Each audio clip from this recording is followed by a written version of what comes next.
At Envy Labs, we build web applications that start with an idea. They move through strategy and need an outside eye ahead of wireframes and technical specifications.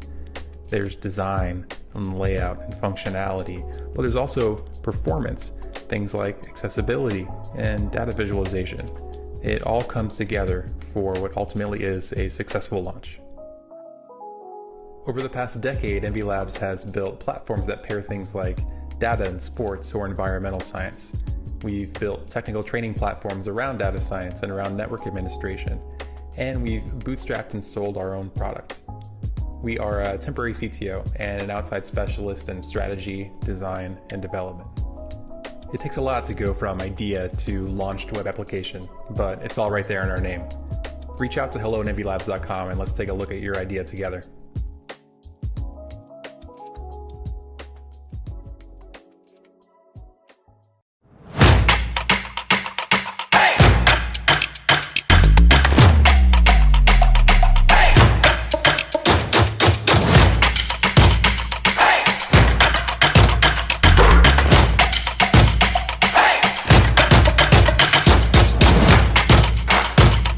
Muya Burgers, Fries, and Shakes Oviedo Mall.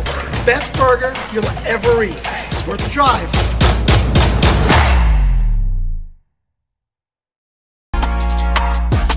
Hey, what is up, everyone? My name is Susie, and I'm a full-time partner streamer on Twitch.tv. I've made it my mission to help gamers win in every area of life. So whether it's helping you win in gaming by teaching the latest tips and tricks on whatever games you might be playing, helping you win in fitness through my daily fitness streams, or even just helping you win in your week, we're building genuine community, and we've got a place just for you. So I want to encourage you right now to follow me over at twitch.tv/SusieLive. I stream Tuesday through Saturday, starting at 10:30 a.m. Eastern, and we hope to see some of you soon.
Game 2 of our quadruple header. It's the Winter Park Storm and the St. Pete Tide. And welcome in if you're just joining us. Jesse O, Alvin Delvey, Jerry Pettit, Mark King, and all of us here on hand to bring you 4 games of basketball. And this is our second game of the day. Alvin, I'll bring you in here for a little insight onto this one. But the St. Pete Tide roll in deep, and they only have 5 guys to play this game. Is it another 5-man game? It looks like they might have one more person coming off the bench who could come in as well, but a 6-guy game. That's going to be hard against a full-powered Winter Park Storm team who had one of their best players ejected last game after double technical. Well, the Tide rolls in late, Jesse, and we see this amplified with this Tide team. Guys are going to start with maybe 5, but then by the end of the game, we'll definitely see a full roster. However, on the other end, the tail of the tape last game was Braylon Pickens being kicked out of the game early on. That was a huge blow to the Storm team, but a full-powered Storm, they're ready to go. They're angry. They have a chip on their shoulder. They have something to play for. They have a chance to really knock off one of the top contenders in this league as they really fight for a playoff push. And on the other end, the Tide, they usually do a great job of coming back in the later portions of the game. Like they're literally a fourth-quarter team, so they could have a stagnant first 3 quarters. However, in that final 5 minutes of the fourth quarter, they just pour it on. Everyone turns into Kobe Bean Bryant, and they just figure out a way to win games. There are winners on that Tide side, but the Tide rose in late. On the other side, the Storm, they do a great job of really playing good basketball, good solid basketball. They move the ball around. They're coached very well by Coach Brandon and Coach Barry, and they just do a fantastic job of just moving the ball around, being sound in their offense, and getting guys involved where they need to be involved, looking for their guys. And on defensive end, they mix it up. They like to confuse guys by throwing different looks at them and really isolating guys and targeting guys. And they've done a good job of it, and their record doesn't reflect how good of a team they are. Winter Park is the best 3-point shooting team in the FBA, 39% this season, Alvin. That's phenomenal. As a team shooting 39%, that's crazy. Just flat out astounding, and that's just a testament to really finding guys where they need to be found. And you have a prolific 3-point shooters, and guys really know how to sink to their spots. That also goes hand in hand with just trust. In the last game, we weren't able to see a lot of trust going on from the Pride team. They're not able to get guys involved and really move the basketball. On this side, you see that personified, really trusting and getting guys. It's something that has to be emphasized because it's so important. If you know a guy can shoot threes very well from the corner, when he's in the corner, you have to pass him that ball.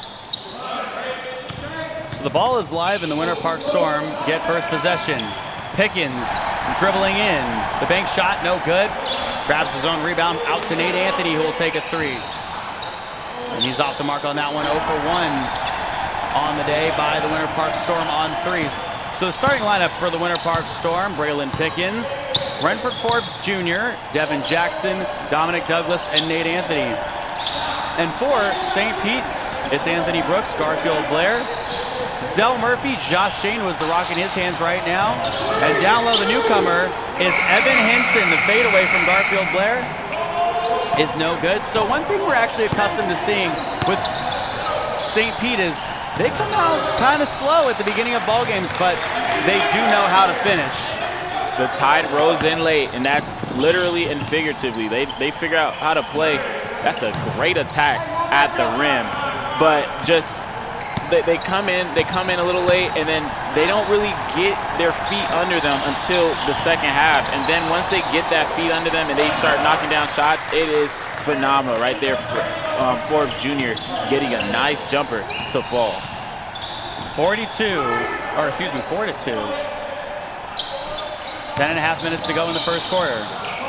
Zell Murphy, a pump fake out beyond the arc. Now goes back up top to Brooks. Here's Brooks dribbling left, takes the 3. He hits! Anthony Brooks with his first 3 points in the game. In their last game, he had 18 points, was 7 of 20 from the field, 4 of 12 from beyond the arc, and he actually missed every single one of his free throws. But I think the big thing for him in that game was the fact that he had a triple-double. 12 rebounds and 13 assists to go along with those 18 points. Here's Braylon Pickens, other side, who will hit a 3 right back. And now Pickens got his last game cut short with a double technical ejection, which we are not accustomed to seeing. There were 2 ejections last Sunday, and Braylon Pickens was one of them. But in just two quarters and some change, he had 23 points in that one. So a big sharpshooter and a leader for this Winter Park Storm team as they dropped that one to the Florida Flight, 110 to 102. Could have been a completely different game if Braylon Pickens played, but he did not get a chance to finish that one out. Here's Anthony Brooks on the other side. St. Pete with the possession, and they won a close one last week. Here's Zell Murphy down low, blocked by Renford Forbes Jr. as it goes out off of the Storm. The St. Pete Tide won that one in the last 30 seconds of the ball game as they ran away with a win over the Claremont Crocs, 91 to 89. So a big win for them, and now they're 9-2 on the season. Winter Park looking to get back in the win column. They are 4-6. Garfield Blair underneath, the dish over to the left side, and something we're used to seeing early in games with the St. Pete Tide, Alvin, is shot clock violations. Definitely, and that was just a great possession by the Storm, really forcing them to have to make that extra pass with not a lot of time on the clock. An interesting fact about these two teams, both of the two teams had their stars ejected in last week's performance. The St. Pete Tide do not have A.J. Williams yet this game, but two teams with similar identities. However, the Tide really poured on in the second half. So it's going to be a testament of who can, if they can, the Winter Park Storm can create a big enough cushion to withstand the Tide that rolls in late. Anthony couldn't bank it home. So here's the new guy, Evan Henson. A 7-5 game. Henson underneath. That one falls in. He's already got 4 points. That's a big time bucket by the big fella Henson. Jackson to the right. Dominic Douglas is their leading scorer. He'll rise, and he will not get that one to fall. Nice pull-up shot. Just couldn't get that one to go behind the iron and in the net. Underneath, Garfield Blair is fouled. A 7-7 ball game. We're all tied up here in the first quarter. I really love how these teams are attacking the basket. The Tide are doing a great job of really getting all the way to the lane. Right there, Blair just able to get a lot of contact, and now he's going to be up at a chance to make 2 of these for his team. He will sink the first one. Garfield Blair did not get a chance to play in their last game, but he has obviously played this season, and he's done pretty well when he has been playing. He's averaging around 17%, unfortunately, from beyond the arc, but he hits free throws well. It's 16 rebounds per game. Forbes Jr. off to the left. And there is Evan Henson. A 9-7 game. Here's Henson again. He's off the front iron. Great defense by Devin Jackson on that one, really crowding the shooter, forcing that miss. Josh Shane took that rebound away from two Storm defenders. Brooks right up top. Good! Anthony Brooks can hit it with the best of them. He's got 6 points, and he's looking to probably play a good amount of this game, considering they only have 7 guys available for them today. Devin Jackson left side, just strong, and Henson the rebound. Henson we have not seen yet this season, so we're still getting accustomed to his style of play. Braylon Pickens on the turnover, gets the steal inside, Euro steps, and it rolls in. Good job attacking in the fast break. Even without numbers, doing a fantastic job of just getting that one up and in and really having the confidence to go in the teeth of the defense. A 12-9 game. Underneath, no. Merlin Pickens to Devin Jackson, now right side. Dominic Douglas will pump a three. And it leaves that one just short. He's shooting 37% from beyond the arc this season, Alvin. Just a slow start for him today, 0 for 2 to start the game. Want to see him get involved, but he might have to do it a little closer to the rim. After the steal, he commits a turnover there for the Storm. Now Blair dribbling in on Nate Anthony. His second chance is good. And it seems like the Storm just need to start crashing down low because Tampa has quite a few gamers. And they're doing a good job of just attacking. Blair using his size. And right now, Coach Mestel understands that trying to sub some big fellas in, some beef to help bang with the big fellas. Right up top, there's Douglas for three. A pure shooter and just offensive weapon like Douglas is not going to stay down for long. A good job getting that trade ball to fall. Douglas in their last game had 26 points, and now here he is with the rebound. Throws it ahead to Forbes Jr. Back to Douglas. Down low, fouled by Evan Hinson. That's his first personal of the season and his first personal of the ball game. And that was because Douglas put stress on the defense, and that's what you have to do when your shot is a little stagnant. He's 1 for 3 so far, and it's early on. You miss a couple shots. That's not a problem at all. However, you want points on the board, and you want that quick, you want that now, and that's the right play to make. You see that opportunity, you attack the basket, get to the free throw line where he shoots oh so well from, and right there showing you exactly what he does, and that is get buckets. We have Jermaine checking in to really battle with Henson on the block, which is going to be pretty good for the Winter Park Storm. They have a clear size advantage on the roster because for the Tide, they only really have guards outside of Henson. Douglas misses the second one, shooting 74% from the free throw stripe this season. Ahead. Shot missed, but the second chance for Evan Hinson is good. He's now got 6 points, the newcomer for the St. Pete Tide. How about those bunnies on that? Immediately missed the layups and was right back up to put it right back in. Douglas a three again. And a fight for the rebound off of Johnny Jermaine last. Henson is just ferocious on the block. That is who he is so far in this game, just aggressive at attacking the board, relentless pursuit of the basketball. That's what you need if you're the Tide. 16-13. Down low, Brooks inside, blocked down low by Jackson, but he commits the foul. And that's a good job by Jackson, just fighting on that block. He has a solid vert because he can get up with the best of them, with big fellas, little fellas, it doesn't matter. You see him really play a little bit above the rim when it comes to boards and loose balls right there, just not able to bang with Brooks on that block. Actually, he banged a little too much, resulting in a foul.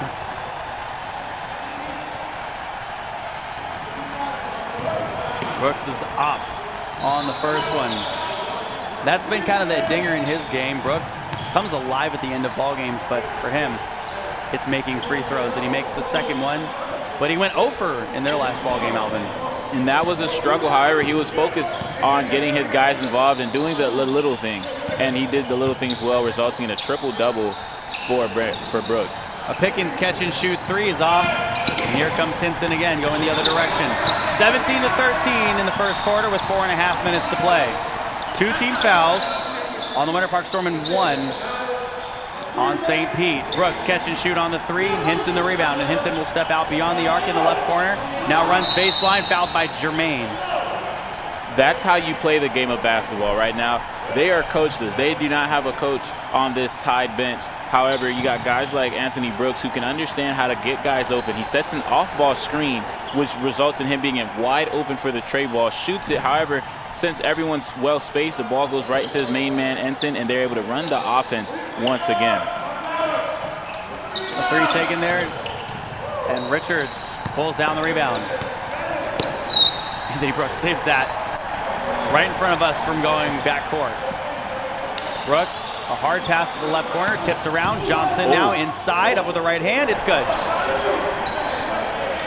And Johnson has emerged as a leader for this Tide offense. In that 5-man game, he made his debut and really led this team to, even though they lost because they just only had 5 guys. Very impressed by Johnson. Turnover by Winter Park, and a hard foul on Richards by Cam Jackson.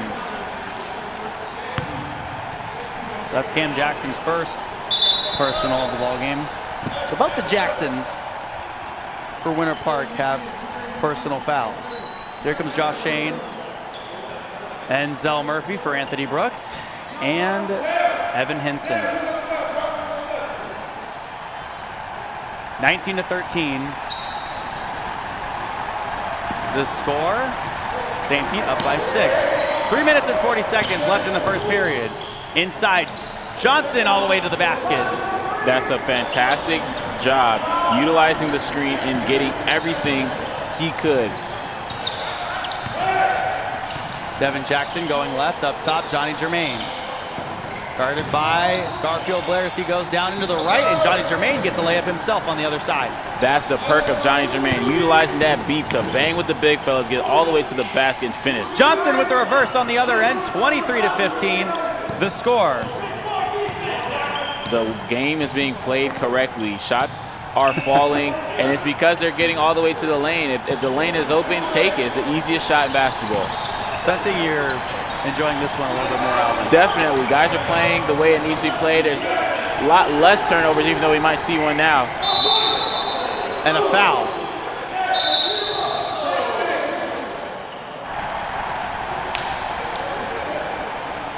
So that'll be an offensive foul on Winter Park.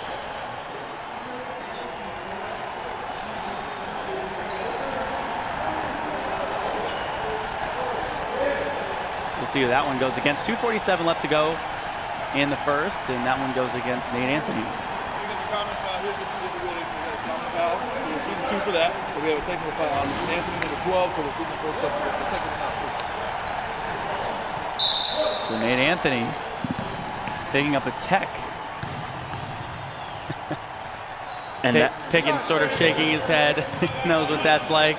Trying to make sure he doesn't say a word. He has his lips sealed.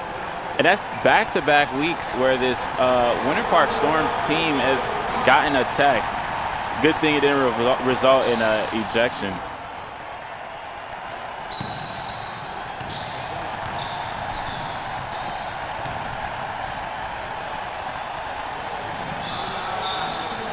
(24-15). Zell Murphy at the line. My question for you, Alvin. Nobody on your team is shooting above 75% from the free throw line.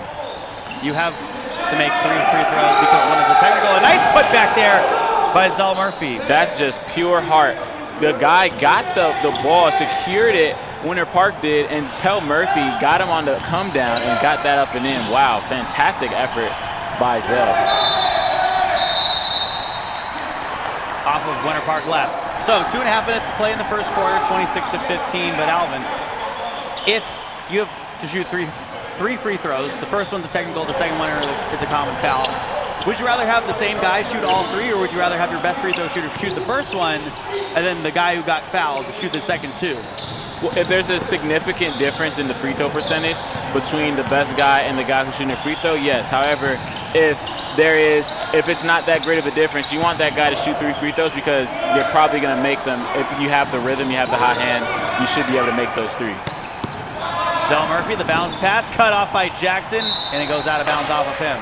And that's great effort by Jackson, but the other Jackson was not able to get out of his way because both guys were hustling for that ball. Just pure, flat-out effort and hunger on that possession, just not able to get that one to stay in bounds. 26-15 with 2 minutes left in the first. Quick inbounds to Richards, who's fouled from behind and makes the shot. Good job by Richards, being aggressive on that cut and finishing. That's something we did not see a lot of last game. However, these two teams are the premier teams in this league. However, Winter Park is a sub 500, but that does not reflect the level of play they display on a daily basis. And the Tide, we cannot talk enough about the Tide. They've really proved who they are time and time again. Just flat out winners. Richards misses the chance for the end one, but it's saved from going out of bounds, and it goes right to him. Johnny Germain the steal, 28-15 the score. Clock under 2 minutes in the first quarter. Cam Jackson, catch and shoot three, good! And Devin Jackson with the assist. Jackson to Jackson. Great job, resulting in a try-bomb early on. Blair wanted it, 2 steps in, and he hits. That's a beautiful jump shot. Getting into the lane right there. Nice little 15-footer. Timeout taken by head coach Barry Mestel. They trail by 12 with 1:25 left to go in the first quarter. World where one girl goes on endless adventures, gives you unbelievable toy unboxings, does insane food challenges, and plays way too much Roblox. It's Elle's Adventures. Subscribe now. Do it. Why not?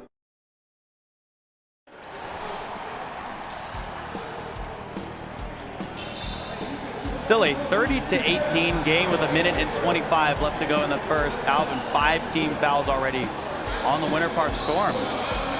And it just seems that they cannot do anything right by the refs. Just very aggressive early on and not able to keep their hands to themselves. That's going to hurt them because it's the first quarter. So the Tide's going to be shooting a lot of free throws in the second, especially when they get aggressive. Williams inside. Jackson now back up top. 2-3 zone defense by St. Pete. Shot missed down low. Off of the Tide last. So Braylon Pickens will take it out from the right side of the basket on the baseline. The inbound goes to Williams. A quick pass. Cam Jackson wide open three. And he's so good from beyond the arc. When he gets a little bit of space, Cam Jackson can put him through with the best of them. Had 11 points in their last game, was 2 of 6 from beyond the arc, and perfect from the free throw line. Hinson misses off the front on that one. 50 seconds to play in the first quarter. Winter Park only trailing by 9. Fatigue might be a factor later in the game for the Tide. Williams off to the right side. Pickens now for the rebound. A great rebound by their leader down low. Williams one dribble and gets through with a powerful step into the lane down low. That's a bucket and a half, but that's coming because these guys they demand you to have a one-on-one presence. Cam Jackson, when he's in the rhythm, he stretches the defense out. Right there, you see what that means, and Williams able to get that up and under to go in. A nice 5-point swing for Winter Park. Hinson trying to spin inside. Can't get that one to fall. 13 seconds left to go in the first quarter. Cam Jackson going the other direction. Spinning left side, and Braylon Pickens did step out with that right foot. 8 seconds left to go in the first quarter. A 7-point lead for St. Pete. Josh Shane to inbounds. A 30-23 game. Johnson steps back over Pickens. He left that one short. 1 second left to go. A heave at the end, well short of the rim by Williams. And that'll come down to the first quarter. 30-23 is the score. We'll be back for the second quarter of action in just a second. So keep it here. We'll be back in 1 minute.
Now we're back here for the second quarter of action. Alvin Cam Jackson was hitting for the Storm, but St. Pete just doing a good job of keeping themselves on top the whole time. And that's just a phenomenal job of the St. Pete Tide. They do this night in and night out, and they're a second half team, so it's scary when they're ahead early on in the game because typically they come alive in the second half. But Cam Jackson, when he's involved and he has a rhythm, this Winter Park Storm team is really scary.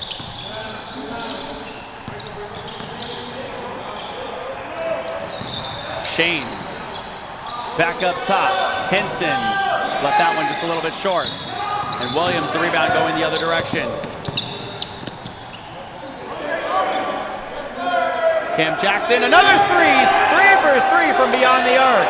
Oh, he needs balls back. He's the first person that should touch the ball on this next possession. You cannot leave such a sharp shooter like Cam Jackson open. He is on fire. Turnover on Anthony Brooks. Cam Jackson this season shooting 27% from beyond the arc, but that's sure to go up with this game. But also limited threes taken as well.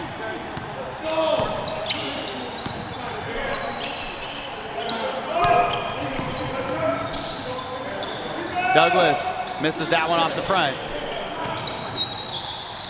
Now Williams, a second chance, no. Garfield Blair the rebound. St. Pete leading by 4 as Blair, as they pass it left. Brooks guarded by Pickens. Cross court, Zell Murphy back up top. Blair, a 3. No, sir. That's an air ball because Williams was aggressive on that closeout, really blocking his whole line of vision. Fantastic closeout by Williams.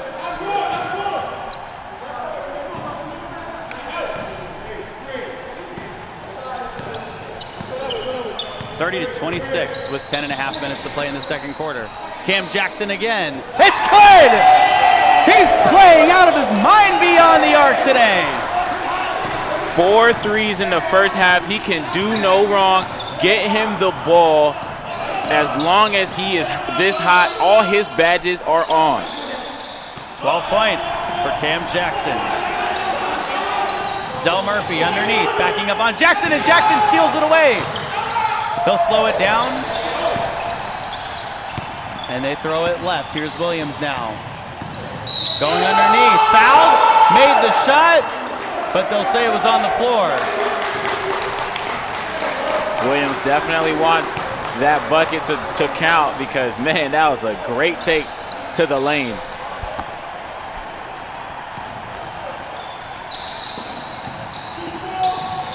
The inbounds to Williams. Williams fading away as he hits the deck. Wow. Dom Douglas. Or, excuse me, Douglas. Whoa. I said Williams, right? I think I did. It's all right. Everyone's getting buckets. Dom Douglas being the beneficiary of some nice offensive display of handles and a tough shot. Foul in transition against Anthony Brooks. Timeout taken by St. Pete. As Winter Park retakes the lead, 31-30. Cam Jackson is having himself a game. 9 minutes and 30 seconds left to go in the second quarter. We'll be back in 30 seconds.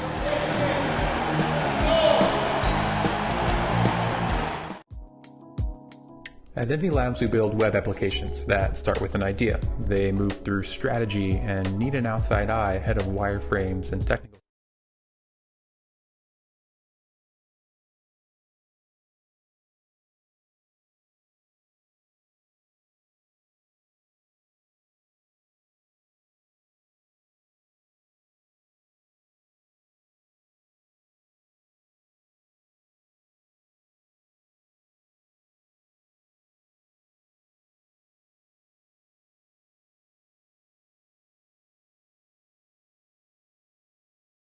Arc from Cam Jackson, and just start to finish, this Winter Park team is coming back and they're coming alive. They're coming into your own.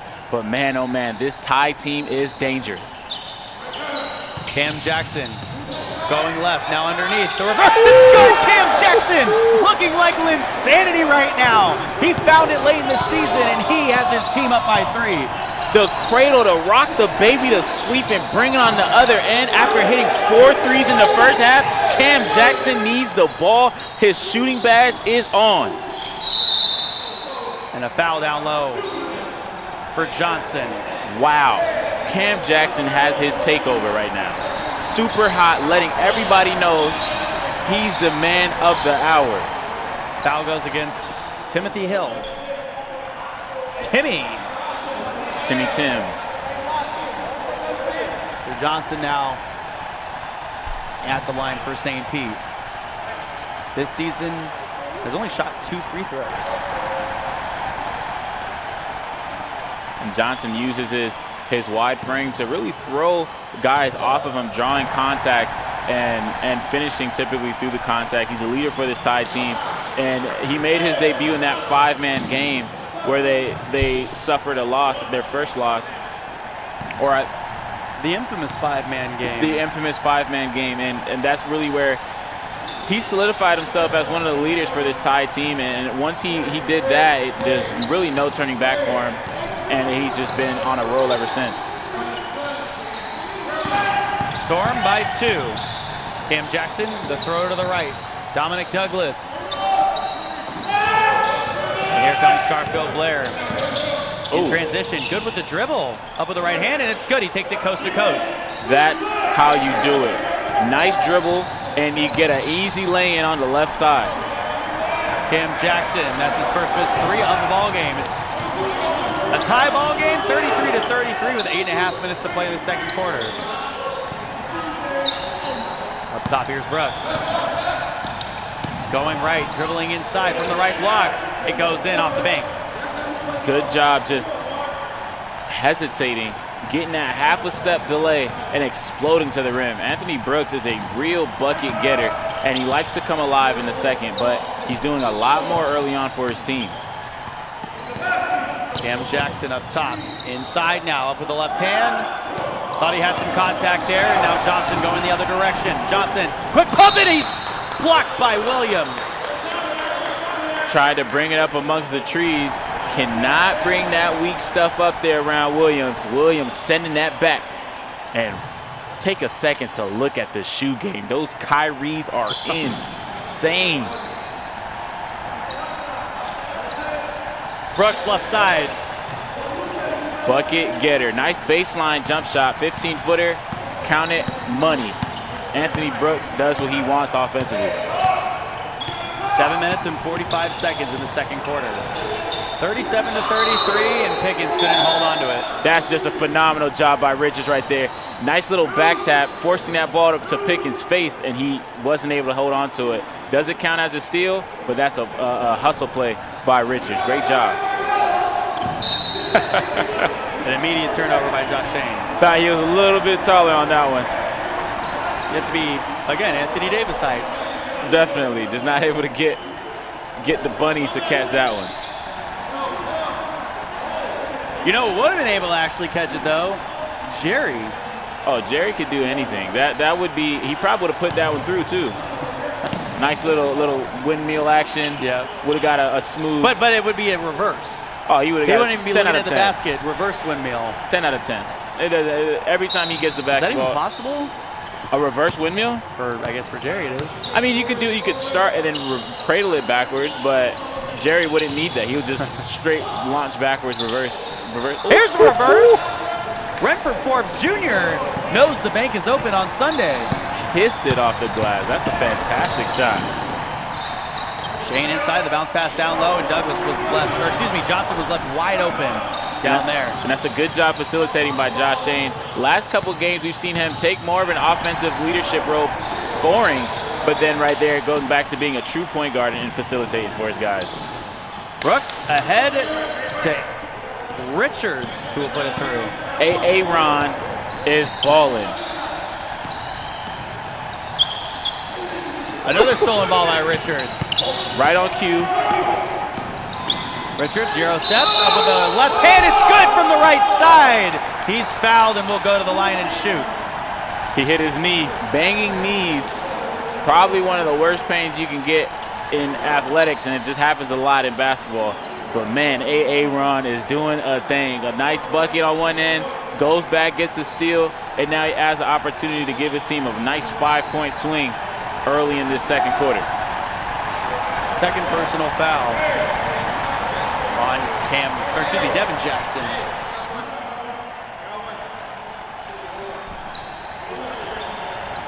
Richards off the mark on the free throw. Like we were saying, that's like the one ding in his shooting as well. He shoots 50%. Forbes, turnaround jumper, no good, off to the left side. Richards the rebound.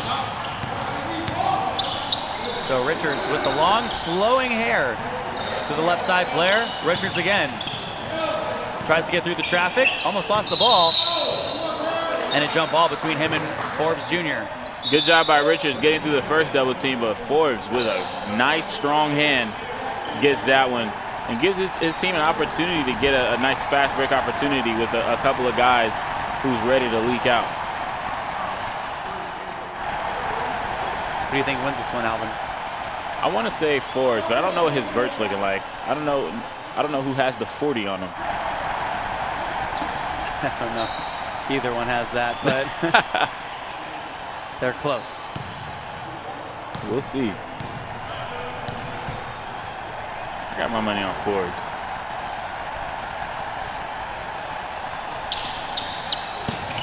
Oh! You would have won $100 there, Alvin. Down low, Douglas, and the feed from Forbes. That's how you do it. Jump ball turned into immediate offense. Brooks from the right side, guarded by Cam Jackson.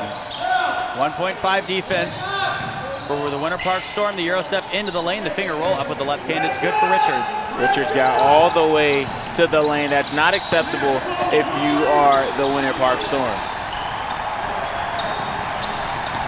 Devin Jackson from the right steps back. Foot was on the line, so that was a long two, and Anthony Brooks the rebound. Brooks will pass ahead to Blair. Blair running the floor, left side. Zell Murphy sets his feet, left corner three. It's an air ball.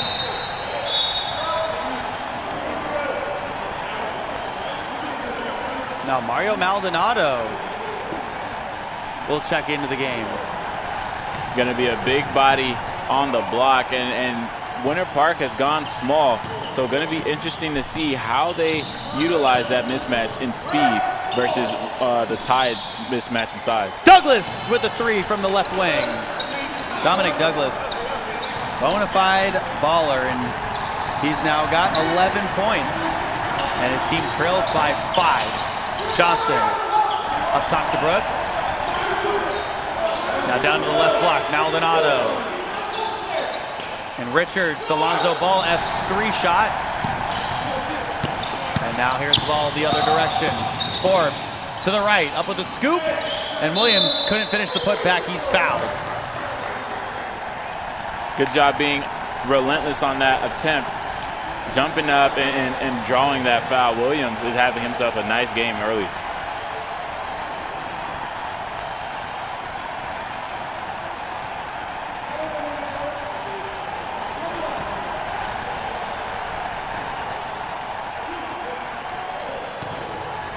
I mean, Alvin, I'm very surprised you haven't commented on Williams' shoes yet.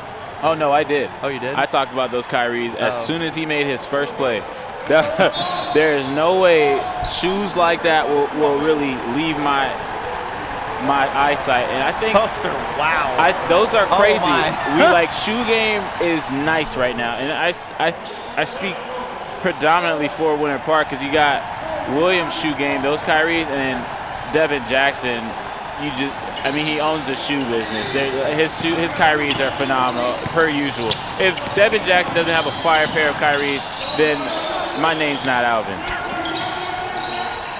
Maldonado from the right wing, and a quick give off to Johnson down low. Goes up on the reverse from the left side. That was a beautiful take. Beautiful take amongst the trees and got that to go in, man. Phenomenal. Douglas catch and shoot. And he couldn't hit the three. Johnson other side, 47-40. Johnson up with the right hand, banks it home. Aggressive style of basketball. The previous two possessions ended in a layup, and that is unacceptable if you're the Winter Park Storm. You got to do a better job of protecting the paint. Williams reversing and fouled.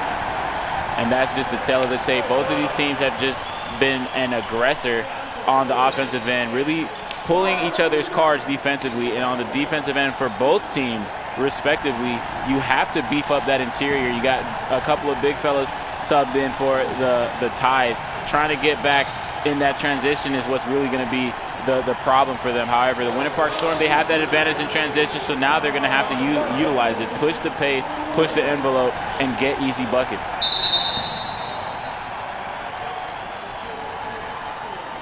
Four minutes and 5 seconds to play in the second quarter, a 49-40 game. Williams again. That one bounces in. This is first made free throw. Williams with 3 points in the ball game. Right side. Richards swatted away by Jackson. And that's a good hand by Jackson. He's very good on the defensive end.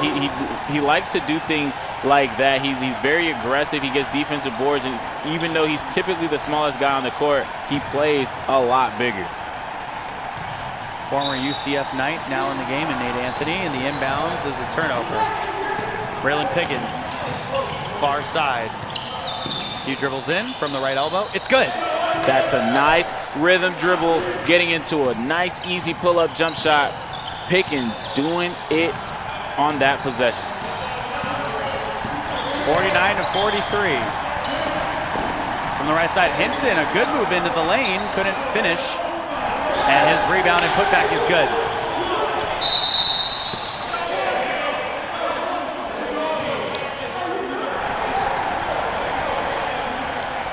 (51-43), an 8-point lead for St. Pete. And right now, the Tide just really have control of this game. There's not really much the Storm can do. The Storm's playing very well, however, not well enough to get the edge. And the St. Pete Tide are coachless. That's just how good these players are as individuals and as a group.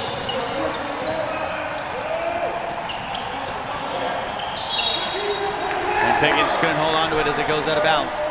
That's something interesting you mentioned there, Alvin. Individually, none of these guys have, the big-time stats, that just flash and catch your eye. But together collectively as a group, they rebound 56 times in a game on average. And they assist on 21.2 times in a ball game. They're just phenomenal on the defensive end. They rack up about 12 steals. So they force turnovers, and they do so without their coach. They've won the games without a head coach in a comeback fashion. They've come close to winning with 5 players. Like, just these guys, they know how to gel together. And right now they're missing A.J. Williams, which is the premier guy that stands out on the stat sheet. He's had a 40-point double-double before. He had 16 rebounds in that game, and really he's the one who stands out in the stat line. If you look purely based off stats, he's their superstar. However, everyone plays their role very well. Aaron Richards does a phenomenal job of really doing everything that needs to be done. He's their glue offensively. So just a phenomenal job by the Tide, and they have the second best record in the league to prove.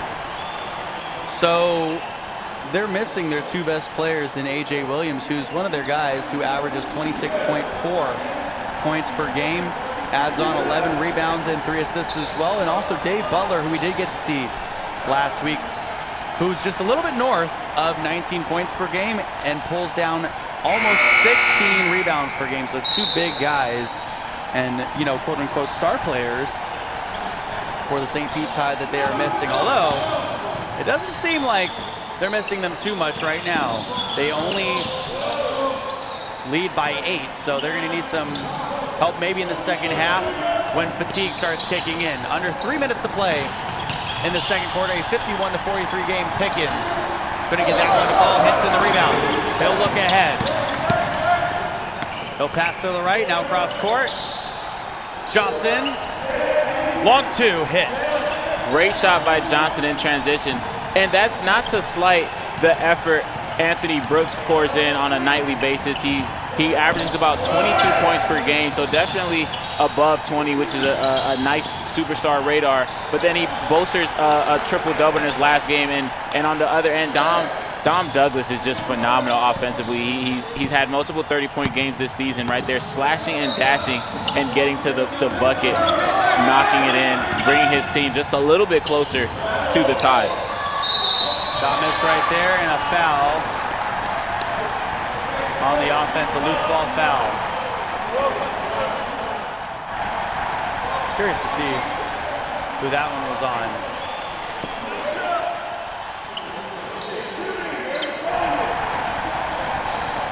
That one goes against Hinson. So Hinson now with 3 personal fouls in the ball game, but Winter Park is in the bonus, Alvin, so they'll shoot from here on out. 2 minutes and 4 seconds left to go in the second quarter. Which is good because Hinson is very aggressive. That's just his style of basketball. He's aggressive on the boards. He's aggressive on offense when he's attacking. And, you know, you're going to get foul calls. That's just how it goes. You want to limit them, but, you know, you don't want to tame the beast too much. You want to let him be his true authentic self, and that's going to come with some fouls. However, for Winter Park, that's good because now you know you figure that out. You can attack that, and that gives you a slight advantage. Under 2 minutes to play in the second quarter. Zell Murphy fouled underneath. And the reason Winter Park is having such a problem with this Tide team is because this Tide team is just filled with aggressors. Everyone is an aggressive. Right there, you see guys moving the basketball, and if someone's always cutting to the basket and they're always finding a seam and they're attacking that seam, so it puts pressure on you because you can only have a defensive front for so long, and you can only take so many attacks, so many pursuits of the basket, and that's what the Tide do so well night in, night out, and that's why they bolster a 9-2 record. Yeah, something to go along with what you were saying, Alvin. St. Pete shooting 44% from 2. That's primarily down low. They're shooting 26% from beyond the arc. They don't shoot threes, and no one does a. It's not that no one does a good job. It's just that you can't do a good job because you try to force them to shoot threes, but then it's not. They still shoot 26%, so they're still gonna knock some down. But then when you start getting out there, that's when guys are cutting. That's when guys are doing their thing, and guys move very well without the basketball. Right there, a gimme. A steal by St. Pete. Richards back to Shane. Richards again. And he has that ball stolen away, but a foul on the Winter Park Storm.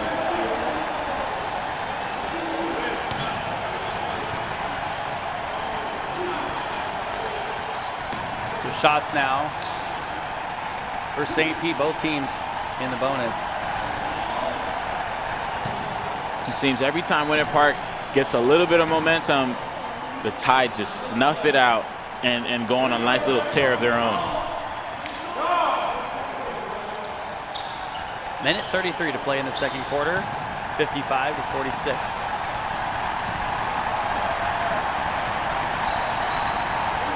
Richards can't make the second one.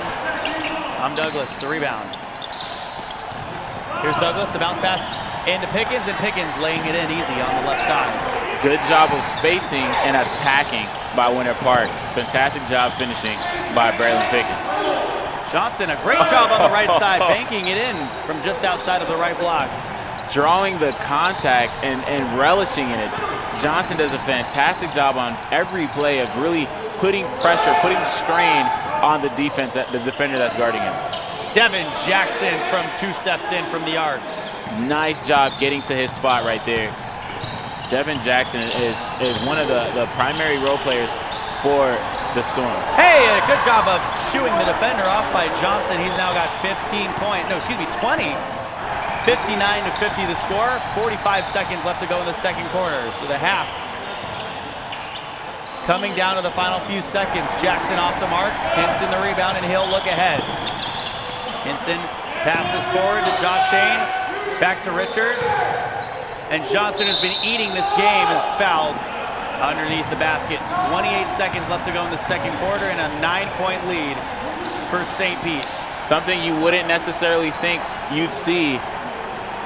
Dominic Johnson is dominating the paint, and he's really just owned that area regardless of who the Winter Park Storm has in that paint. He's been able to get most of his buckets from right under the rim between 2 to 5 feet of that basket, multiple attempts from the free throw line, really has his fingerprints all over this game, and he has 22 points to show for it. Johnson misses both of those. Douglas catch and shoot. And he's still hunting for a couple more threes in this ball game. It goes out off of St. Pete. 16.9 seconds left to go in the second quarter. Still a 9-point lead. It's 59-50. St. Pete is on top. Pickens will take it out from the far side. And Coach Mostel will holler in the play for the offense. Devin Jackson now to Cam. Jackson to Jackson. It didn't work that time. We saw it work once earlier in this ball game. Now under 6 seconds left to go in the second quarter. The shot clock is off. We'll see if St. Pete can finish with a basket going into the half. Johnson from the free throw line. It bounces in. They do finish. And they go into the half with an 11-point lead, 61-50. Johnson doing a great job. He's got 22 points, and he is the leading scorer in the ballgame for St. Pete. Stick with us. We have one more half in this one, and then 2 more games on the way here in our FBA Quadruple Header Sunday on a beautiful Sunday afternoon just outside of Orlando, Florida.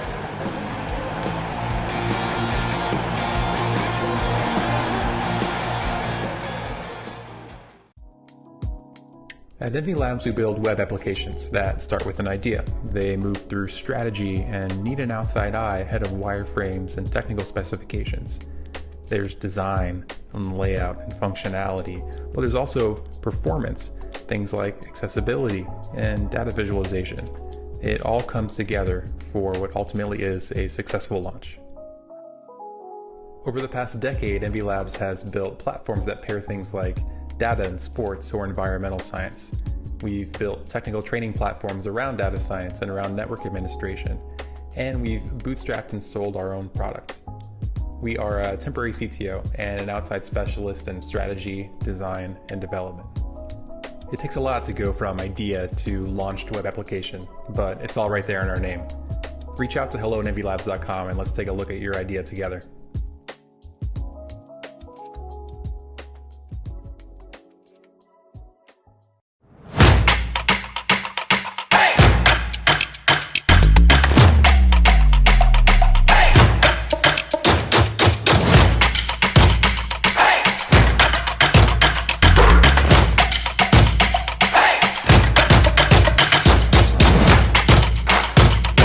Muya Burgers, Fries, and Shakes Oviedo Mall. Best burger you'll ever eat. It's worth the drive.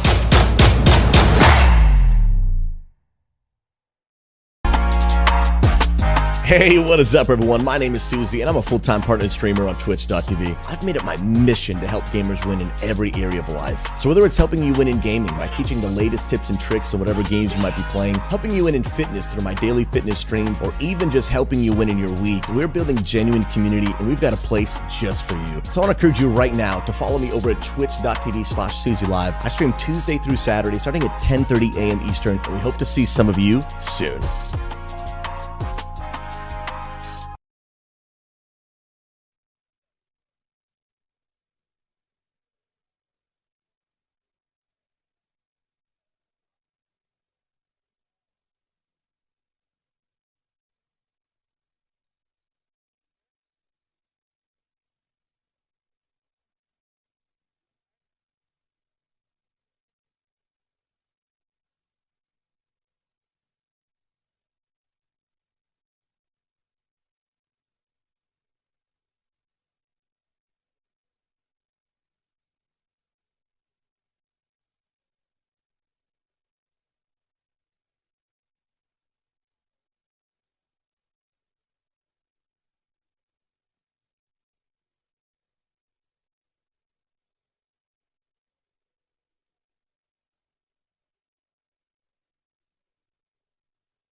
We're now in the third quarter of action, an 11-point lead for St. Pete Tide. And you got to wonder, Alvin, going into the half, how much fatigue will factor in to their game coming as we get towards the late third and fourth quarters. But you got a chance to talk to the one coach here about what they were up to and what they talked about at half. What did he say? He just wants them to be more aggressive. They have to pick their guys up early on and just understand that they're going to push the pace, they're going to push the envelope, and really battling that is going to be the real tail of the tape. And it's just all defensively, because offensively they can score. However, when the Tide are running in transitions, it's not allowing for them to get set and get back and do the things that they're accustomed to doing, letting defense turn into offense, and that's why the score is the way it is. So Tide, hats off to the Tide for being so aggressive and doing everything that they wanted to do early on. But look for the Storm to really turn it on. They have a lot of guys playing very well. Cam Jackson has poured it on in the first half, and Dom Douglas did his fair share of damage as well. But on the defensive end is where they really got to step up.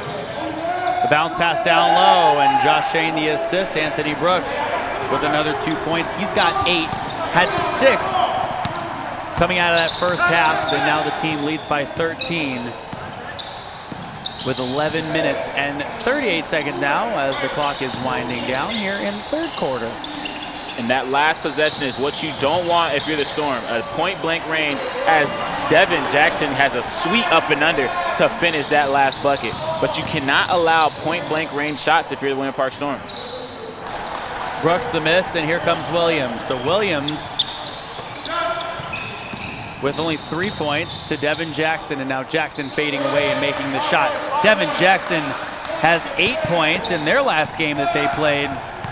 He had 18, was 8 of 21 from the field, 1 of 6 from beyond the arc, 8 rebounds, 4 assists, but a big dinger in his was the 5 turnovers, a shot on the other side, and a put down by Evan Hinson. So Hinson now with 10 points, but they got to be careful with him. He's already got a couple personal fouls. 65-54.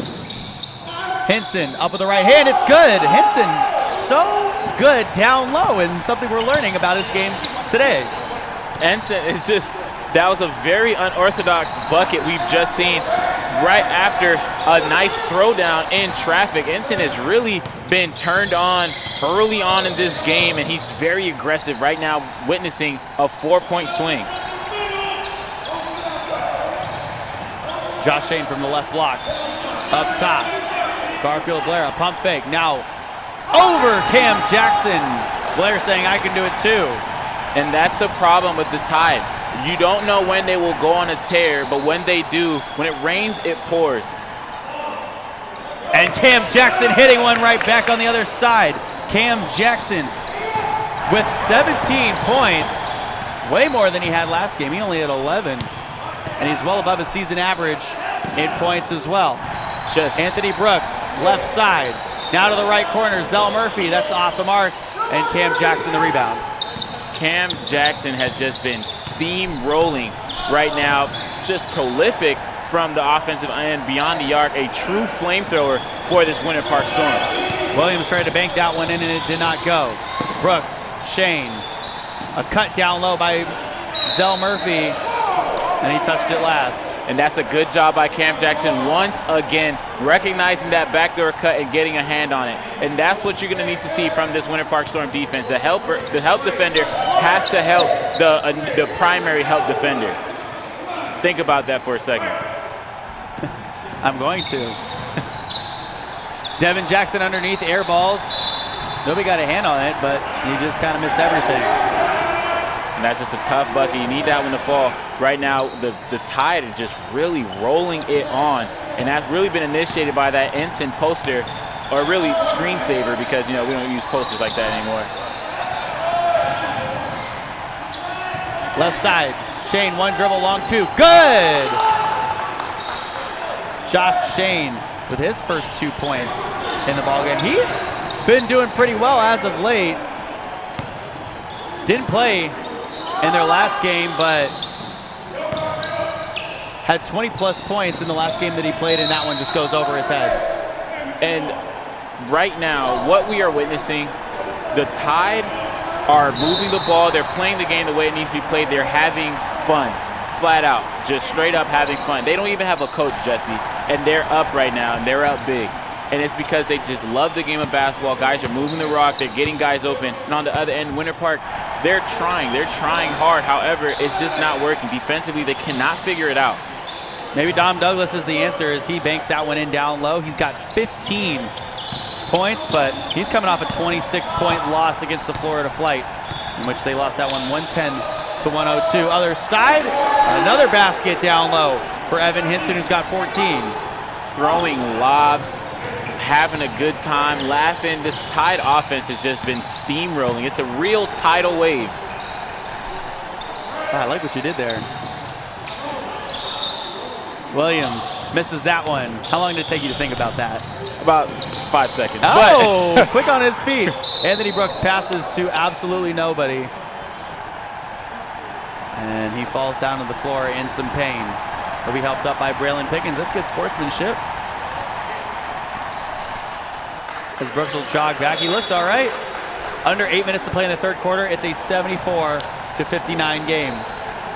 Josh Shane, I want to bring this up again, Alvin. Their last game against the Brevard Bobcats last month.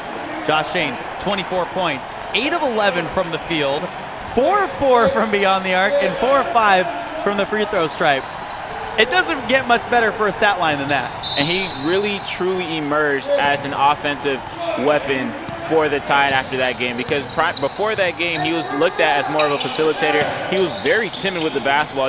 You'd often see guys really blame him for not shooting. He would pass up wide open jump shots, and then on that game he just exploded for 24, and it was 4 for 4 from beyond the arc. His stat line was ridiculous, and now he's a real threat.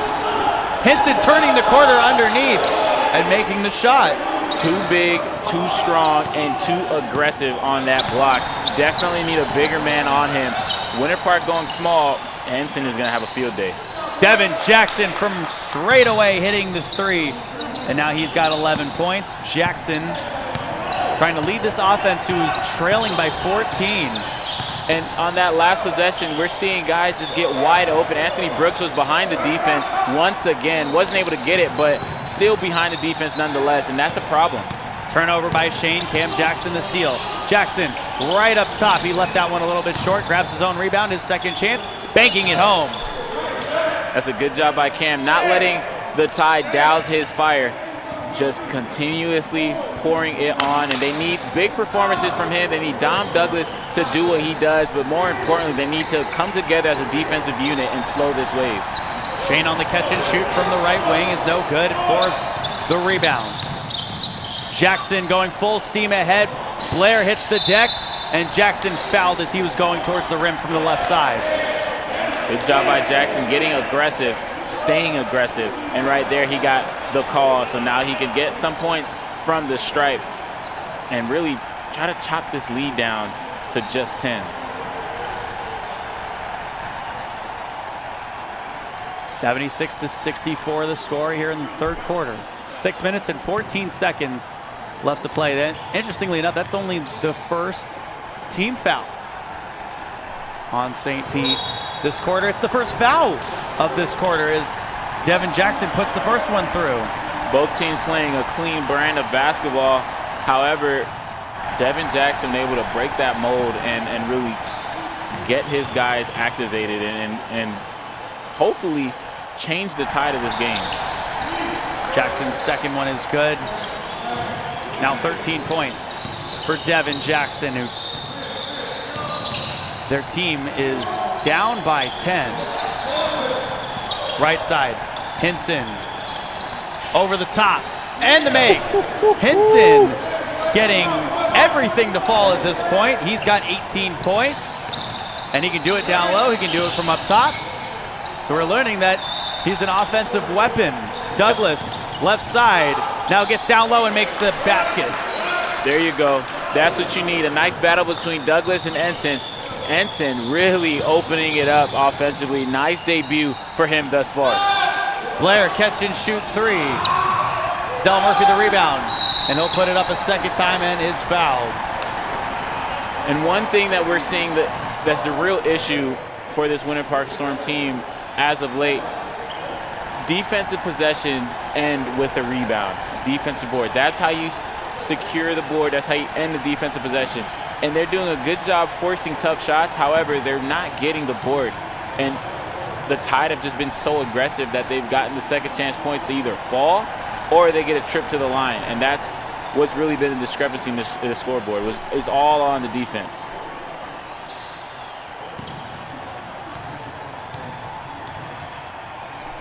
Zell Murphy taking his time from the line. Obviously not as much as Giannis, but he makes the second one. 5 points now for Zell Murphy, who shoots 60% from the free throw line. Cam Jackson, other side, left that short. Blair the rebound.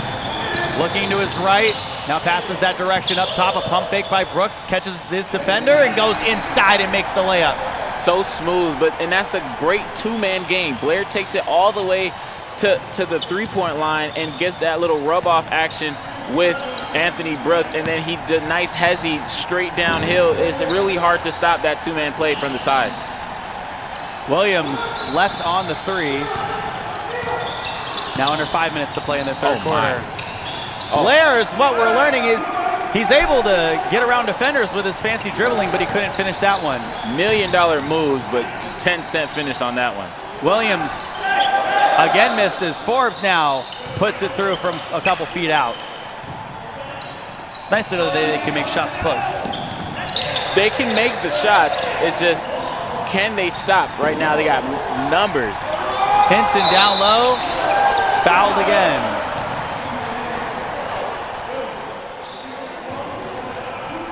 So that's only the second team foul on the Storm this quarter. But it's still a close game. They only trail by 8. So definitely a close game, very reachable, very winnable. But you need to see more vigor, more intensity on the defensive end. That's the only way it's going to get done. The Tide team, they do not have a head coach. I reiterate, these are just the players hooping right now. They're flat out just hooping.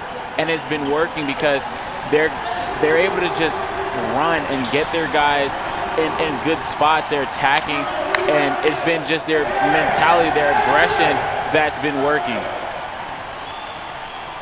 The second one is good, so Hinson makes 1 of 2, now 19 points.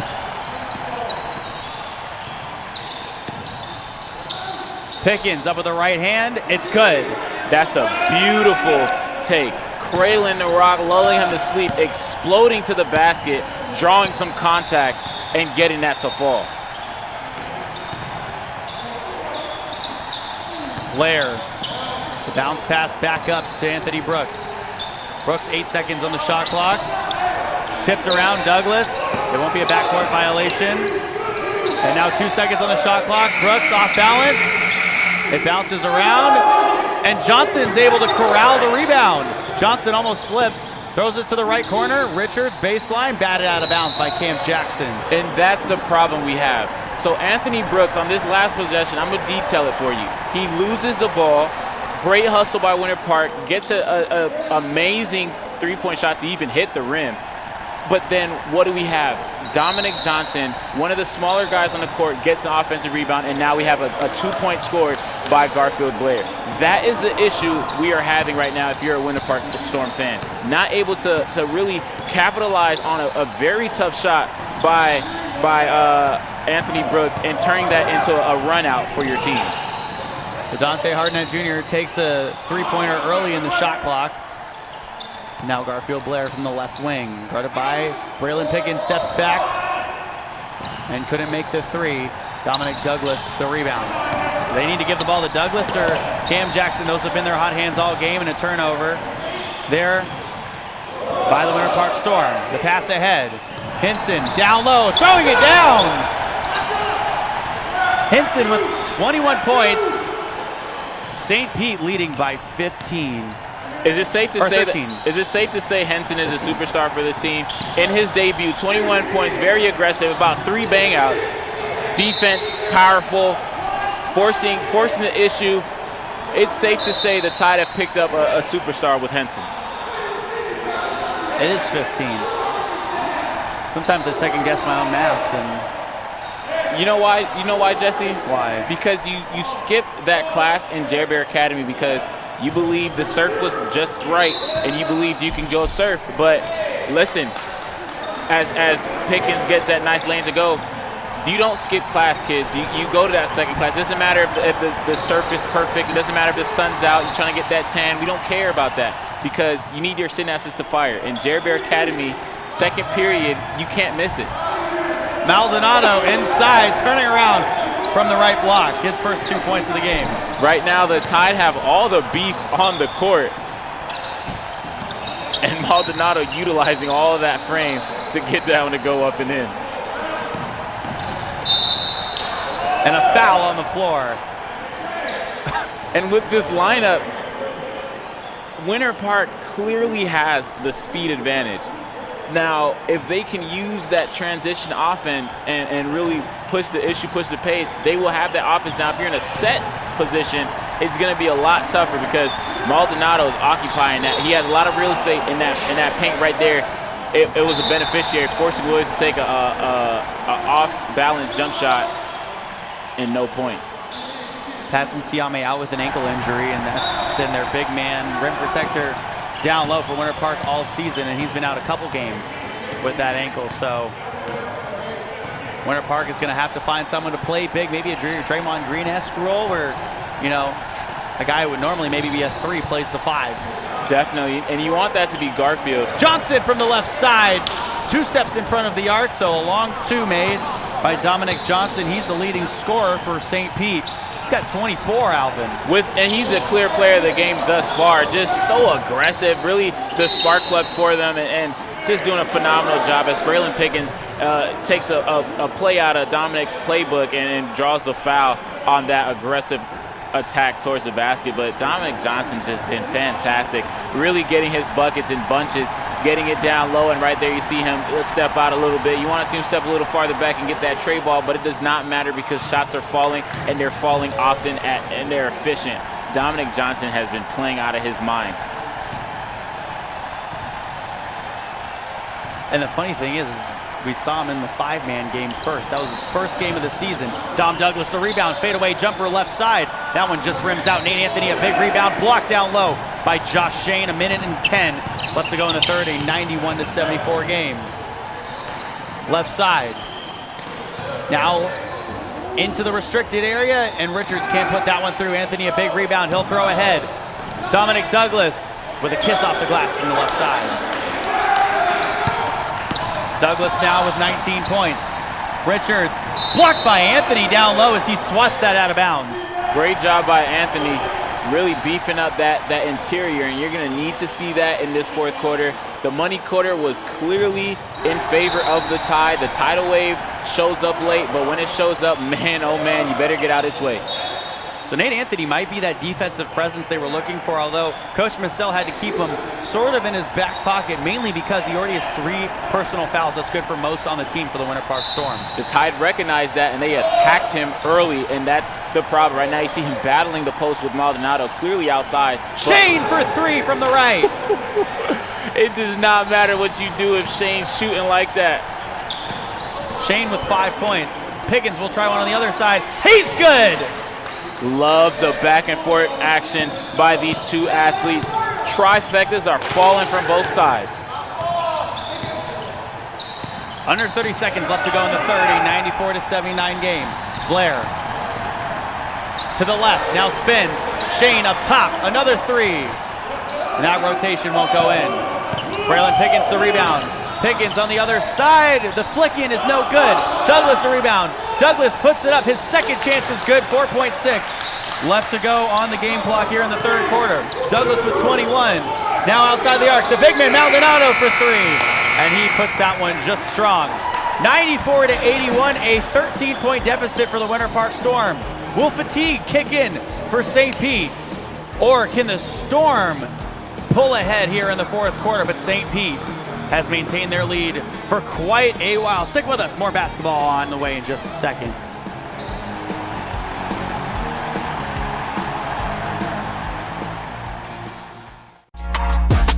Hey, what is up, everyone? My name is Susie, and I'm a full-time partner and streamer on Twitch.tv. I've made it my mission to help gamers win in every area of life. So whether it's helping you win in gaming by teaching the latest tips and tricks on whatever games you might be playing, helping you win in fitness through my daily fitness streams, or even just helping you win in your week, we're building genuine community, and we've got a place just for you. So I want to encourage you right now to follow me over at twitch.tv/SusieLive. I stream Tuesday through Saturday, starting at 10:30 a.m. Eastern, and we hope to see some of you soon.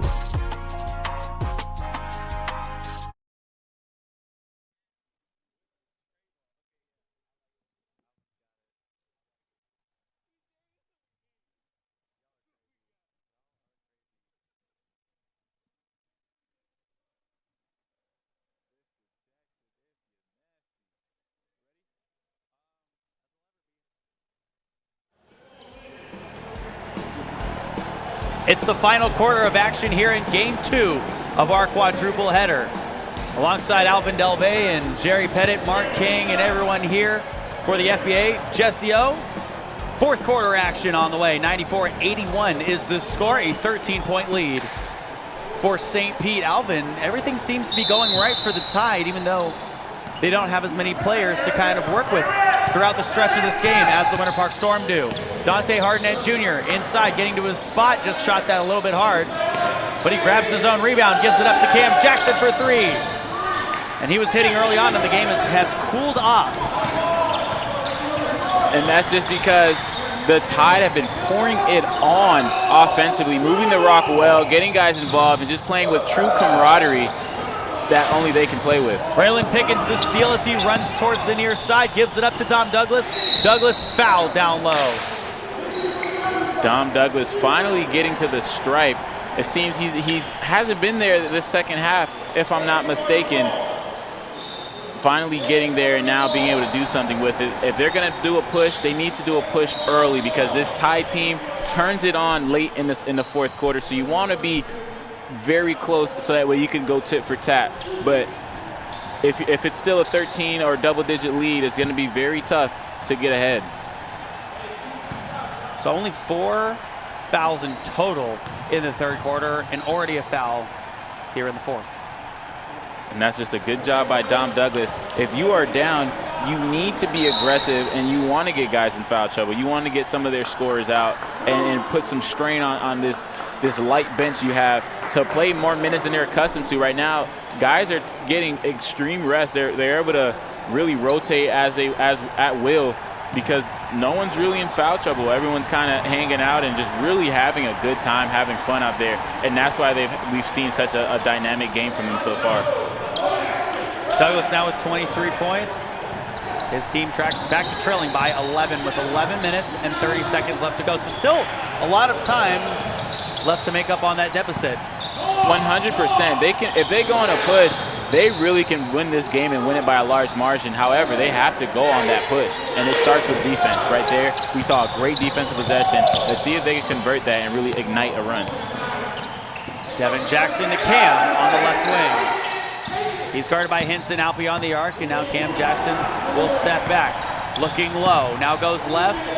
Almost lost the handle of it, picks up his dribble, throws it right inside to Douglas, who makes it on the turnaround, and now a 9-point lead and for St. Pete. That was a great defensive presence by Henson on Cam Jackson, but even better by Cam to recognize that and drop it off to his main man, Douglas, who's cutting and trying to get open, knocking that down.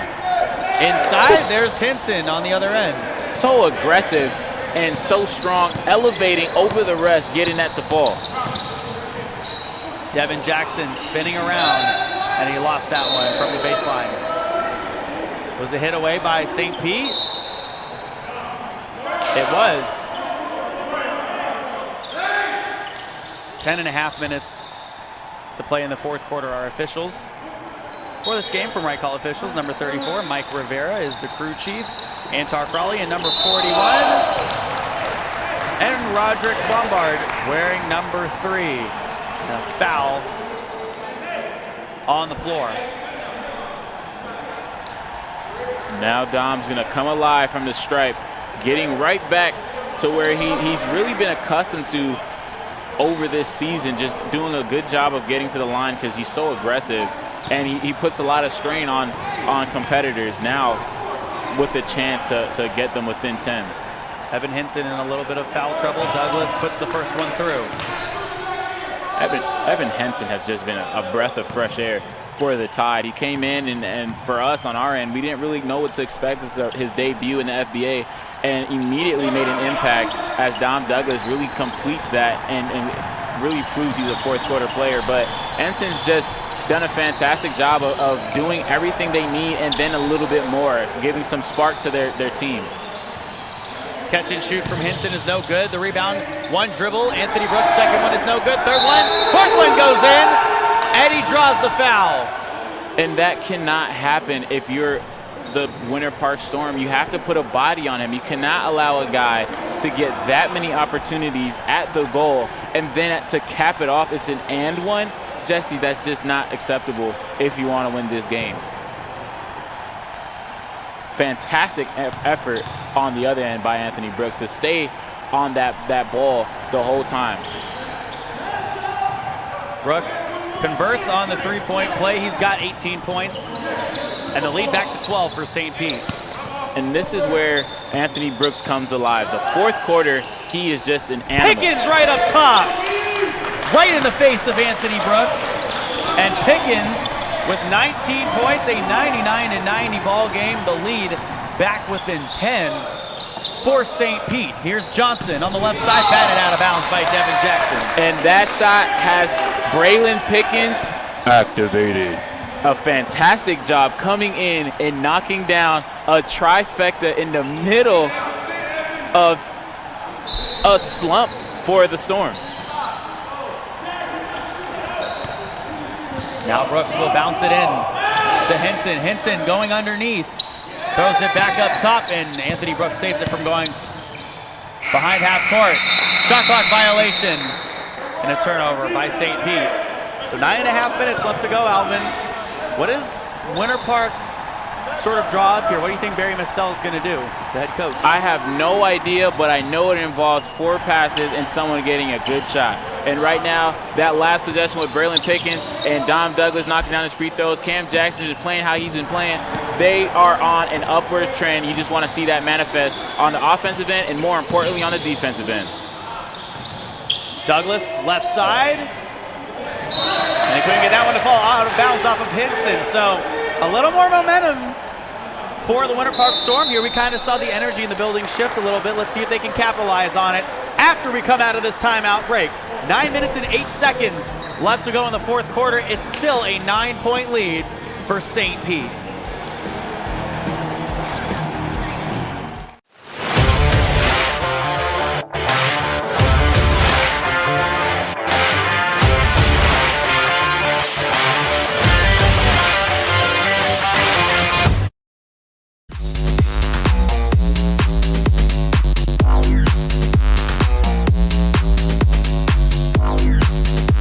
Unbelievable.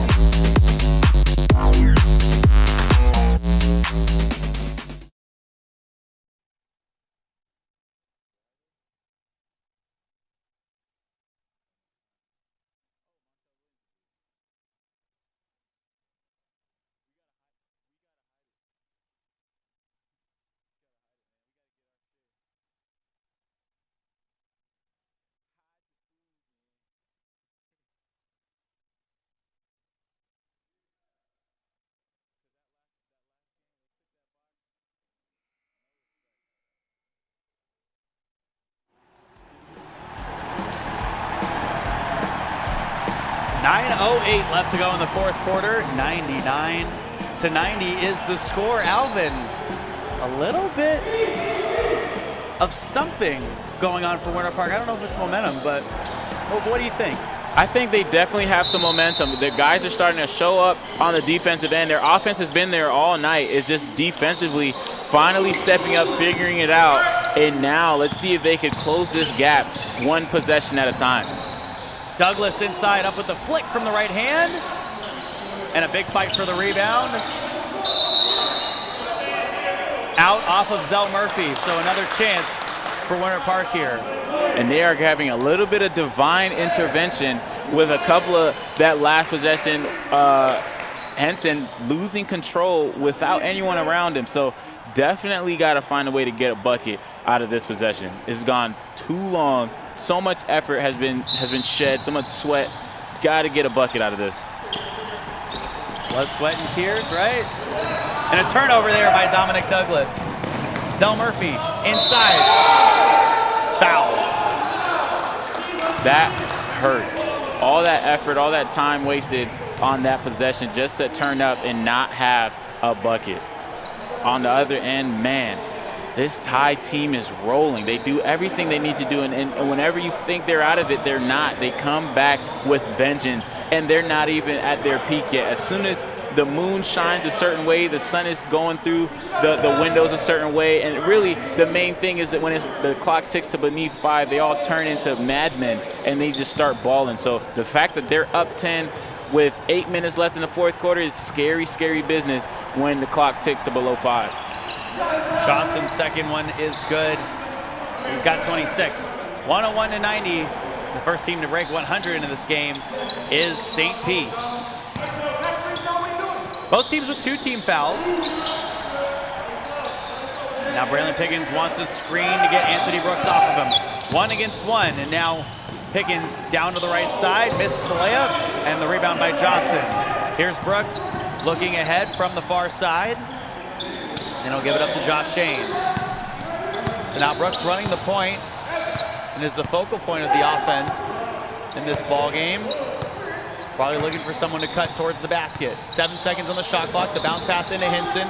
Hinson still beyond the arc, lost the handle of it, and Douglas going the other direction now.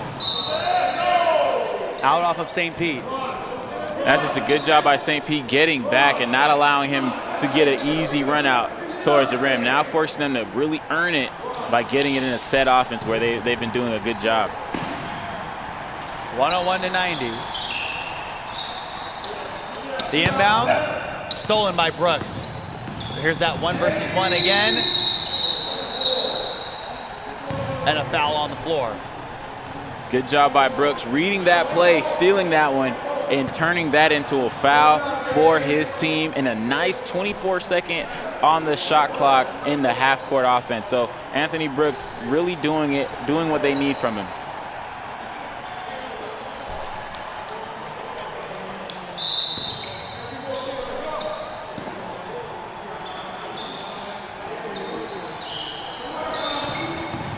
Underneath, Johnson.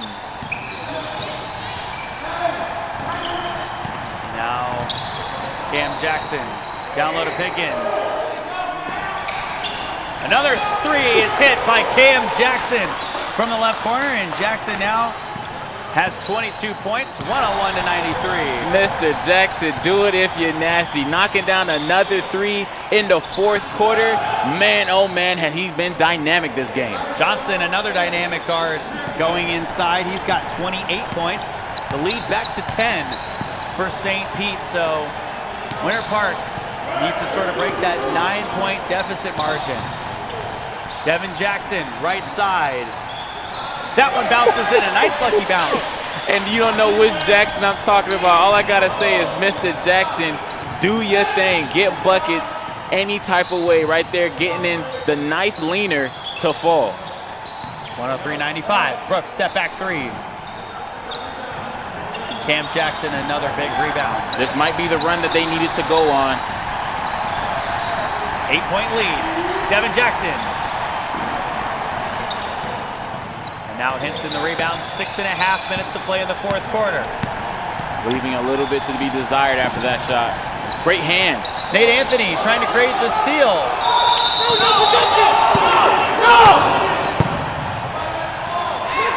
And St. Pete called the timeout before the ball was taken away. 103-95, 6.5 minutes left to go in the fourth. Tensions are rising here in Winter Park, just outside of Orlando, Florida. Where one girl goes on endless adventures, gives you unbelievable toy unboxings, does insane food challenges, and plays way too much Roblox. It's L's Adventures. Subscribe now. Do it. Why not?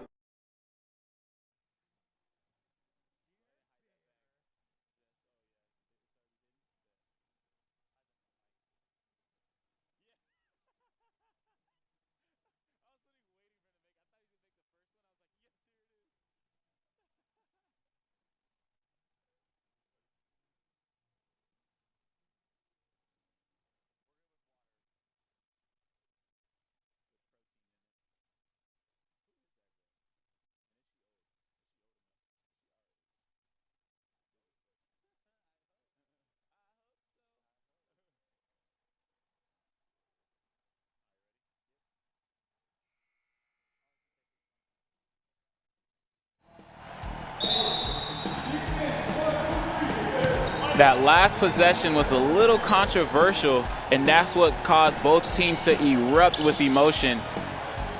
However, this Winter Park team has found it late in this game.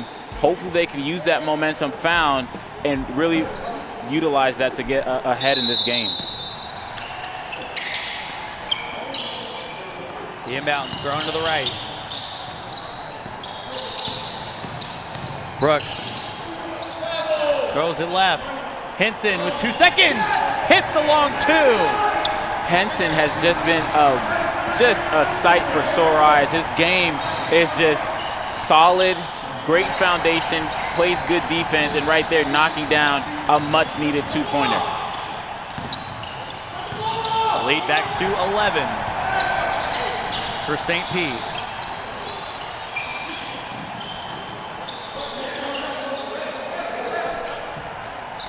Up top. Oh my. Brooks into the lane.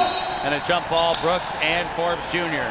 Forbes has done a phenomenal job, and he done another jump ball opportunity in the first half with the same mindset. Guys, if you dribble that ball in front of him and pick it up, he's going to get a paw on it and force that jump ball situation. Great job by Forbes stopping the prolific Anthony Brooks.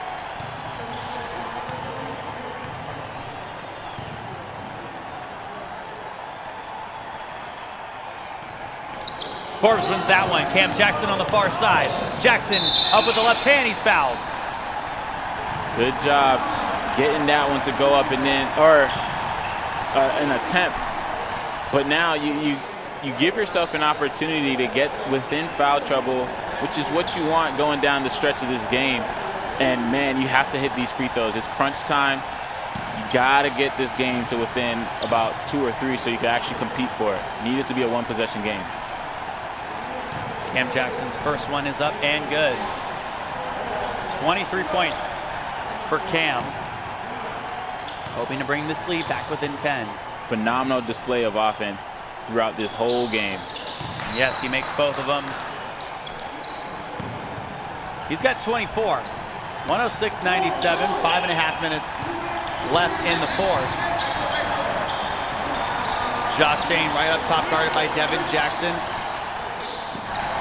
And now Brooks a catch and shoot three.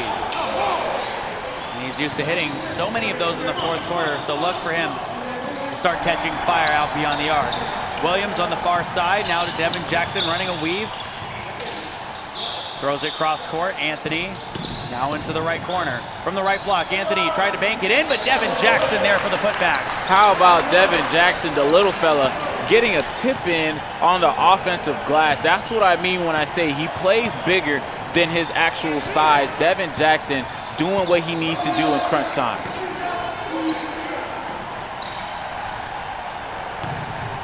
Zell Murphy, right side falling down. And they will take a timeout on the floor just to How about that wraparound by Zell Murphy? Just a heads-up play, understanding his man's in trouble on the block. Just relocating, that's the name of the game, relocating, and gets a nice attack at the rim and just unorthodox bucket, gets it to fall. Zell Murphy has had himself a game, and this group of Tide players that showed up today, just phenomenal. Winners at heart, through and through, knowing how to play the game. Zell Murphy, Dominic Johnson has really had his fingerprints all over this ball game, and Anthony Brooks did his thing. And Henson just really shocked everyone, coming in and just really balling out aggressive from start to finish. It's really hard to pick who's the player of the game in this one. Just guys flat out hooping. Still a 9-point lead for St. Pete, 108-99, and it's 8 guys in total. A few trickled in later today, but 8 guys in total to play this ball game. But doesn't seem like they're slowing down anytime soon. Under now 4 minutes and 45 seconds to play in the fourth quarter. Devin Jackson will bring the ball up the floor. He's guarded by Dominic Johnson. Right side, the bounce in will not fall. And Anthony Brooks, the rebound, going the other direction. He bounce passes it up to Shane, swatted away by Anthony. Brooks recovers, left side. Zell Murphy a 3. And Nate Anthony another big rebound. He'll push the ball ahead. Forbes Jr. underneath, he banks it in.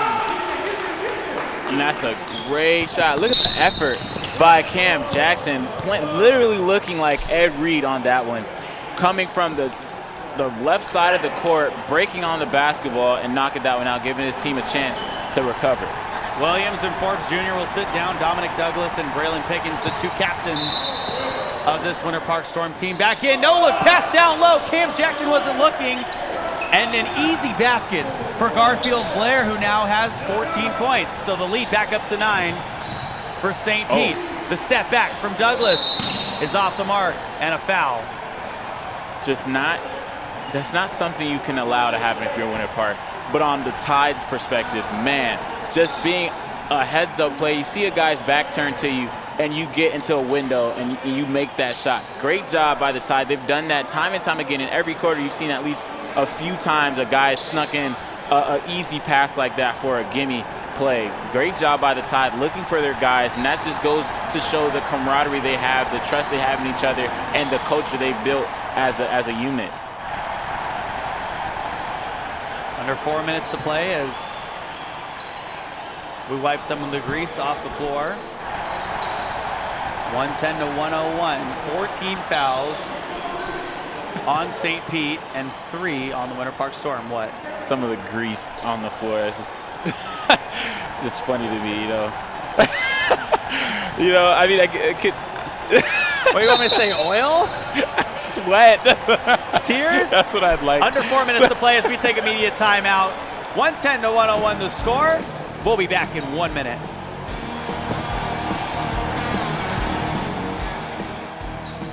This week thing, I've been waiting for you all day long.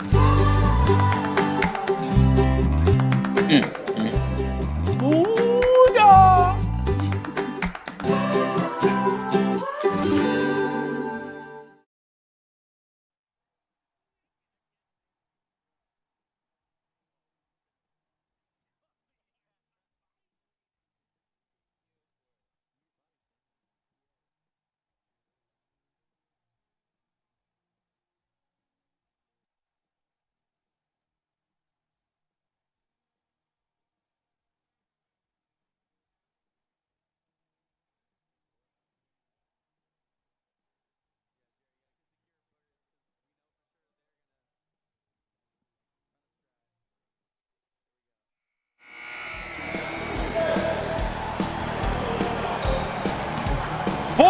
To play in the fourth quarter. Winter Park trailing by 9. And Alvin, what do you think Winter Park has drawn up here for the last couple minutes of play? They have to get a nice look at the basket for this possession, and then they have to build off that. And defensively, they have to just really focus, tighten up defensively. You cannot let easy shots. Every shot should be contested, and that's really the only way to win this game. Pickens throwing it to the left side. Cam Jackson, another 3. And the rebound by Henson. How about Devin Jackson competing on that one? The shortest guy on the court tips it with the biggest guy on the court. Great effort by Devin Jackson. He's been showing that this whole game. Left side, offensive foul. That is what you need. Great play by Dom Douglas right there. The helper helping the helper. So that what that means is when a guy gets beat, you need help defense. Now, that leaves one guy open. So someone has to help the guy that initially helped the guy that was initially beat on the play. Follow if you're with me. Take a deep breath. Okay. There you go. And Dom Douglas did that to perfection. He was able to help the guy who got beat, and right there getting the offensive foul. Devin Jackson inside, going up against the big men down low. He plays bigger than what he is on the stat sheet. Loving that play from the former UCF Knight, doing it all. So let's see if Winter Park can perfect this 1.5 help defense. 110 to 103, it is a man defense and a steal. Josh Shane, now they have a 5-on-4. Pickens inside from the right elbow. Tried to bank it in. Jackson creating some room, and the bank shot is good. Jackson banging down with the big fella Hinson, and Jackson now with 21 points. It's a 5-point game, Alvin. It's been a swing, a slew of offense coming from the smallest guy on the court, banging against the big fella, Henson, who's shown he is a prolific defender. Great job by Jackson doing that once again. Blair taking it inside, spinning, and making. This is such a great game. You got Blair answering back and doing another amazing bucket. On the other side, we have another show of passion and energy personified with Brooks attempting to steal that basket. Brooks is in foul trouble.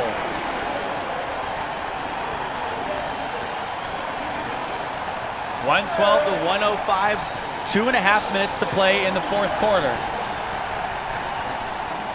And this is starting to spice up. Guys are really starting to hoop. Devin Jackson has just exploded in this final stretch in this ball game. And on the other end, Blair, nice little answer back to keep his guys calm.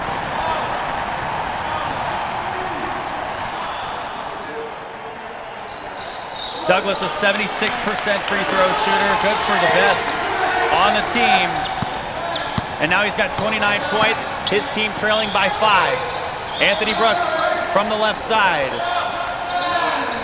We'll throw it up to Shane, and Shane taking it in down low, gives it up to Zell Murphy, who missed the layup.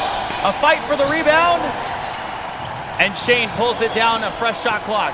Brooks right up top for 3. And Douglas, a big rebound going the other direction. 2 minutes left to play in the fourth quarter.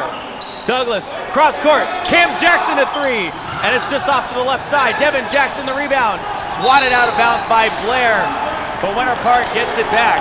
So Winter Park doing their best job of just getting offensive rebounds and giving themselves a lot of second chances. And it's coming off of the point guard, Devin Jackson, literally the smallest man on the court, giving them another second chance opportunity. He's done this for the past 4 possessions, mind you. Winter Park is coming alive in the second half, and that's not to say the Tide are playing phenomenal. This is just uncharted territory. They're not used to maintaining a lead. They're usually coming back and winning, and right now they have to hold on to a lead, and Winter Park is doing everything they can to scratch and claw their way into the win column.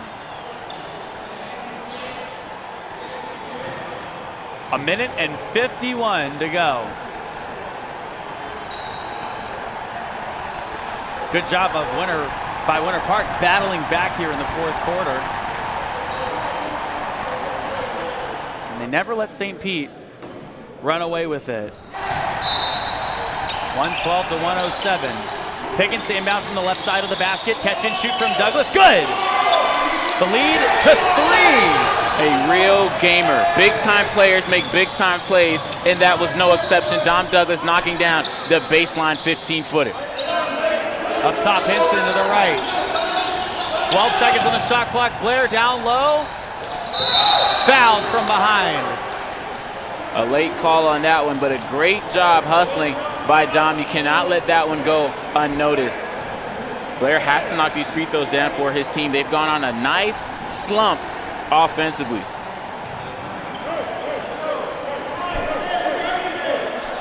So Blair now will go to the line. These are 2 crucial free throws. Blair this season shooting 50% from free throw, Alvin. So, oof. That is the guy you want to see at the line with a minute and 30 exactly left to go. And everyone who doesn't have foul trouble, you have to send guys, especially when he's on that block. You want to make sure he earns it from the line. Blair misses both of them. Nate Anthony, a big rebound. 2 crucial free throws missed. Anthony to Pickens with the one-handed sledgehammer.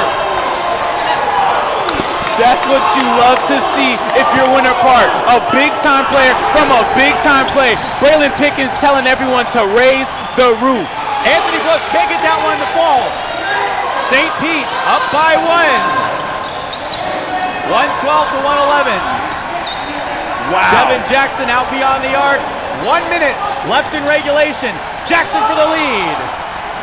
And Brooks a big rebound there. Brooks fouled. Wow.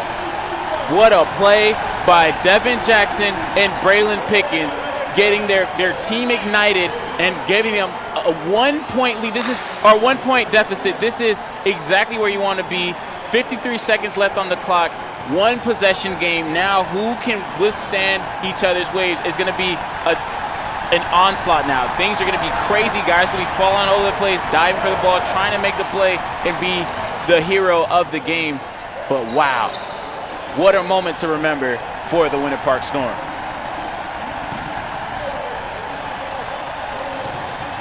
Brooks.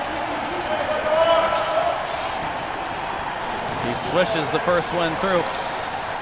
So interesting thing to note, both teams in the bonus. So it's all free throws from here on out.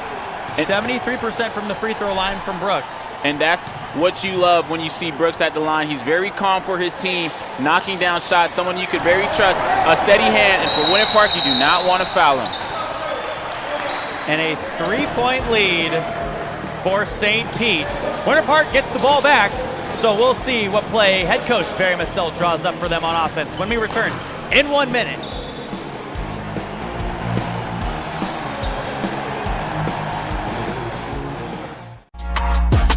Hey, what is up, everyone? My name is Susie, and I'm a full-time partner and streamer on Twitch.tv. I've made it my mission to help gamers win in every area of life. So whether it's helping you win in gaming by teaching the latest tips and tricks on whatever games you might be playing, helping you win in fitness through my daily fitness streams, or even just helping you win in your week, we're building genuine community, and we've got a place just for you. So I want to encourage you right now to follow me over at twitch.tv/SusieLive. I stream Tuesday through Saturday, starting at 10:30 a.m. Eastern, and we hope to see some of you soon.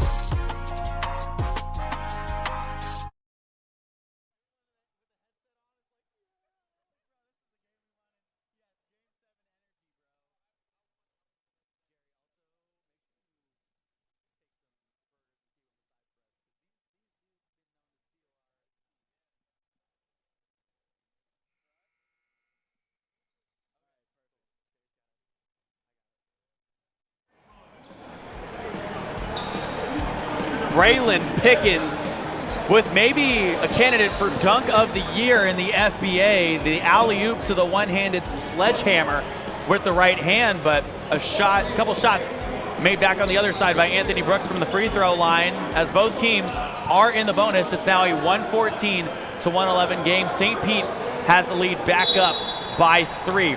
53.3 seconds left to play in the ballgame, and the clock starts ticking on the inbounds. Douglas to tie it up. Boom! Dominic Douglas with a huge 3. We're all tied up at 114. Big-time players make big-time plays. Dom Douglas, with no time off the shot clock, bangs home a trifecta to knock them up late in this game. Shane up top. Brooks inside, up with the left hand, no good. Rebound gotten by the Storm. Jackson, 26 seconds on the game clock. Jackson, coast to coast. Winter Park has their first lead of the ball game. Devin Jackson with 23 points. The shot clock is off. The game clock ticks down from 16 seconds. 116 to 114. Winter Park has been playing for this all afternoon. Brooks shimmies inside the Euro step and banks it in. With 6 seconds to go, we're all tied up. Jackson ahead to Douglas. Douglas down low to Pickens. And we're going to overtime. Unbelievable. 116 to 116. Wow. What a crazy turn of events there.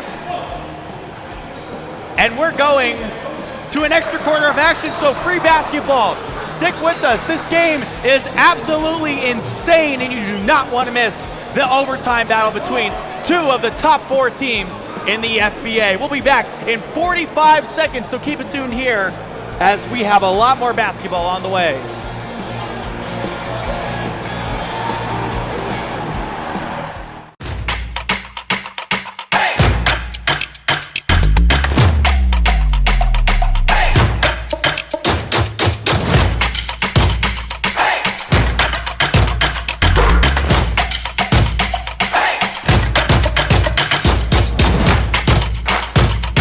Muya Burgers, Fries, and Shakes Oviedo Mall. Best burger you'll ever eat. It's worth the drive.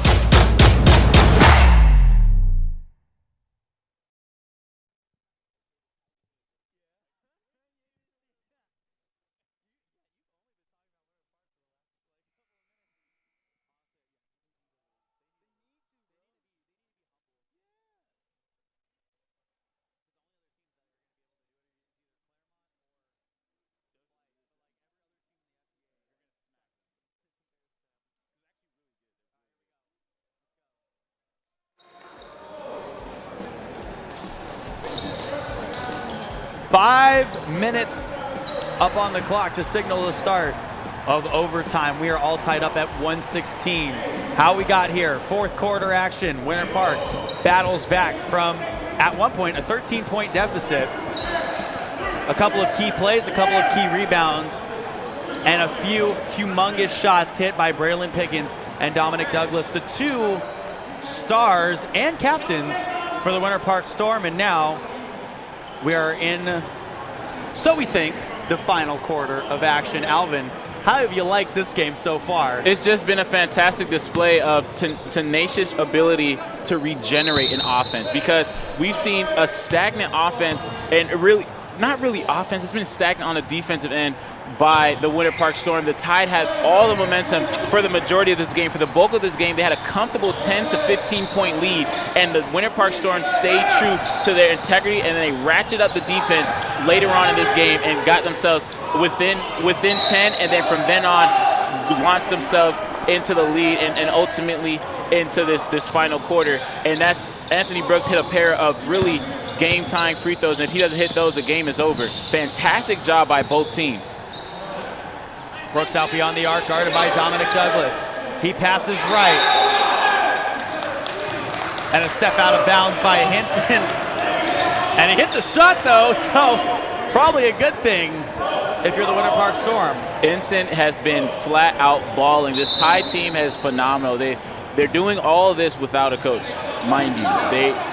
They are just player-led, and they can really hoop. Guys know what to do. But on the other end, Winter Park, you have to tip your hats out to them. Down 15 this whole game, and come back within that last final 2 minutes and make a surge like they did. Wow, phenomenal. Douglas could not put that one in. And now here comes St. Pete going the other direction. Josh Shane to run the point. And he wants everyone to clear out the right side. Now he goes that direction, down to the right block, and banks it in for the lead. 118 to 116. They forgot about the ball handler. Josh Shane, everyone's accustomed to seeing him fundamentally set guys up, and right now he's aggressive. Off of St. Pete last. Under 4 minutes to play in overtime. The inbound up top. Williams for the lead.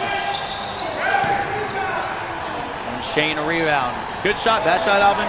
That's a good shot. You just want it to fall. But I don't think he shot a 3 this whole game, so very tough to come in OT and knock down a trifecta. But that's definitely a good shot.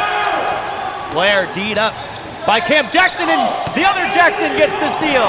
Devin Jackson down low with the put-in. We're all tied up at 118. Devin Jackson with 25 points. Exploded offensively, and that's a great reward for a girl. Blair getting fancy, and a foul by Williams. That's a great play by a great offensive player in Devin Jackson. Just you love to see him have a game like this. This whole season, he's just been so prolific. He's just aggressive. His heart, he wears his heart on his sleeve. A former UCF Knight, so love to see that. Just playing very well, and everyone's been doing well. And on the other end, Blair once again with that killer behind the back. He has that patented move, breaking Williams off and getting the foul call. But this Winter Park Storm team has just had a lot of different moving pieces explode. You've seen Cam Jackson explode early on to start this game. Braylon Pickens, both Jacksons balled. Everyone's balling right now. The usual stars are shining in Braylon Pickens and Douglas. Zell Murphy will play the primary D on the ball handler in Devin Jackson up top. 10 seconds on the shot clock. Dominic Douglas, a few dribbles left. Now switches up, goes right, shoots it over Hinson. And then Jackson a rebound. And a fight for the one down low into the right corner. Cam Jackson, one step in, left it short. Cam Jackson throws it in. Anthony Brooks the steal. Brooks down to the right side, almost lost the handle of it. Brooks the pass all the way over to the left to Shane. Shane sets his feet for three. Good! Josh Shane hitting a crucial three. 10 points for Shane and another turnover for the Storm. Garfield Blair on the far side, and he'll slow things down. 2 minutes and 15 seconds left in overtime. Blair inside on Jackson, spinning, and Hinson a rebound. Hinson blocked down low by Williams, and Jackson will take the ball across the half-court line. A 5-point lead right now for St. Pete. Douglas catch and shoot. A rebound by Williams. Now Williams turns the ball over. They give it up to Shane. Shane throws it back, and a foul on the floor. And right now, the Tide have just been pouring it on. It's been a straight-up tsunami for them offensively, and Winter Park just has not been able to figure it out. A timeout taken by Winter Park. They trail by 5. 1 minute and 43 seconds left to go in overtime. Can Winter Park overcome the giant hurdle of the Tide? We'll find out next.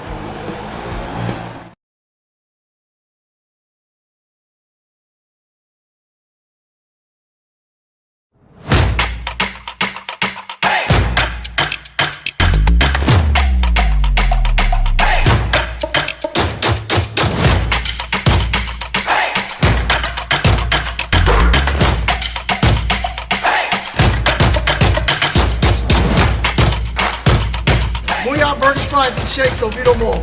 Best burger you'll ever eat. It's worth the drive.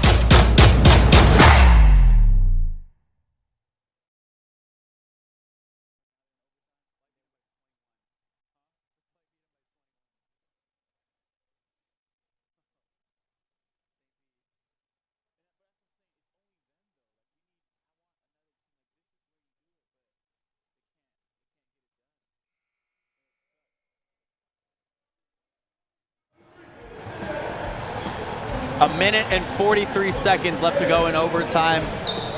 St. Pete is up by 5, and wow, what a game this has been, Alvin. Just true display of discipline. Both guys on both sides just playing with real heart, real vigor. And in overtime, it's been all St. Pete making things happen, making plays, and just going the extra mile to give them this nice little 5-point cushion with 1 minute and 38 seconds left in this ball game.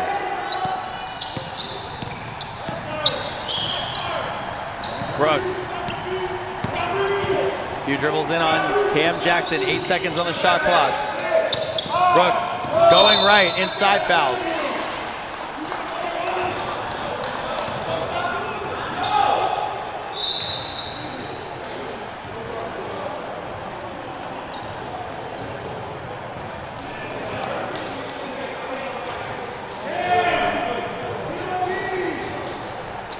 So it was on the floor. The quick inbounds down to the left block. And a travel by Zell Murphy. That could be a costly turnover. 1 minute and 22 is a lot of time to get 5 points. Let's see what they do with this divine intervention, which is a travel call on the offensive end. 123 to 118. A minute and 15 seconds left to go. Williams catch and shoot three. Boom! That is a huge shot for Winter Park. Now makes it a one-possession game. Zell Murphy down low, blocked by Cam Jackson. It goes out of bounds. Off of the Winter Park Storm. Great defensive intensity by Cam Jackson, blocking that ball, but now they have to do it one more time and end this possession with a defensive board if they are to win this ball game. He inbounds to Zell Murphy up top. Blair pulls up, down low. Henson, tap from behind again. Cam Jackson with another block. And Cam Jackson's in some pain. He's on the ground with under a minute left to go and a 2-point lead for Winter Park. Cam Jackson very slow to get up. He's going to need some time. It looks like he got hit hard there. Wailing in agony just down on that right block. We don't have a replay of what happened, but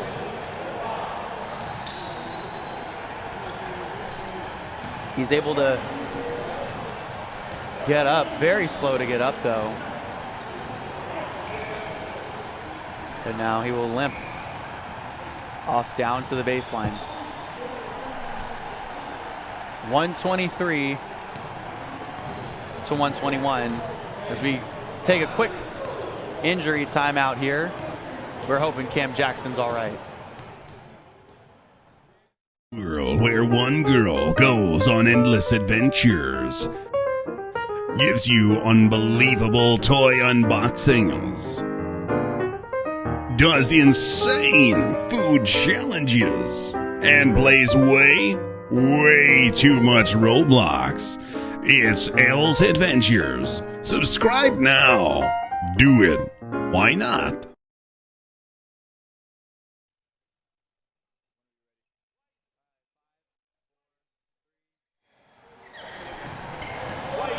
.123 to 121. Cam Jackson took a hand to the face. And with 52.5 seconds left to go, the Winter Park Storm trailed by 2. Alvin, I feel like you have a lot going on in your mind right now. Please give us some insight on what you're thinking. So that's a great effort by Cam Jackson on that last possession. And you do exactly what you need if you're Winter Park. You get a bucket, you get it within a one-possession game, and then you have another defensive stop. So now you have the ball with 52.5 seconds left on the clock. Now you have to get a bucket. You need to tie this game up so that way you can go back and do it again. Now, with Cam Jackson being injured, it's very unfortunate. I really hope that he gets better from the broadcast staff and his family. We hope he gets better and he's okay. But for purely a sport aspect, now you lose some offense, and now you have to find someone. You want Nate Anthony to come in and really do his job defensively, but you need someone to score. We have a flagrant foul on white number 6, Henson. That is his 6th foul, so he's fouled out of the game. We have 2 shots for the Storm, and Storm ball coming in. And that is a huge development for Winter Park. Now they have the ball with an attempt to tie it up from the line, Jesse, so they can tie this game up at the line and then get the go-ahead with a possession. 123 to 121, a flagrant foul, Alvin. And Vincent is out of the ball game. So he's been their big guy all game. He had 25 points up until that moment. So he's out. Huge blow for the Tide. Momentum completely drained. And now Winter Park, the ball is in their court. They literally have the ball in their court and figuratively can get a 2-point advantage. Are you thinking a 2-for-1 here? This is a 2-for-1 situation because now you have literally, you can solidify, you can have a 4-point swing if you do this correctly. You make both free throws, and now you go and you make a layup, or you make a jump shot, or you can even make it a 3, but you want it to be a good look, preferably a layup, sure buckets. And then you're playing defense, and now you're playing safe. You get to play safe with 52 seconds left in this ball game.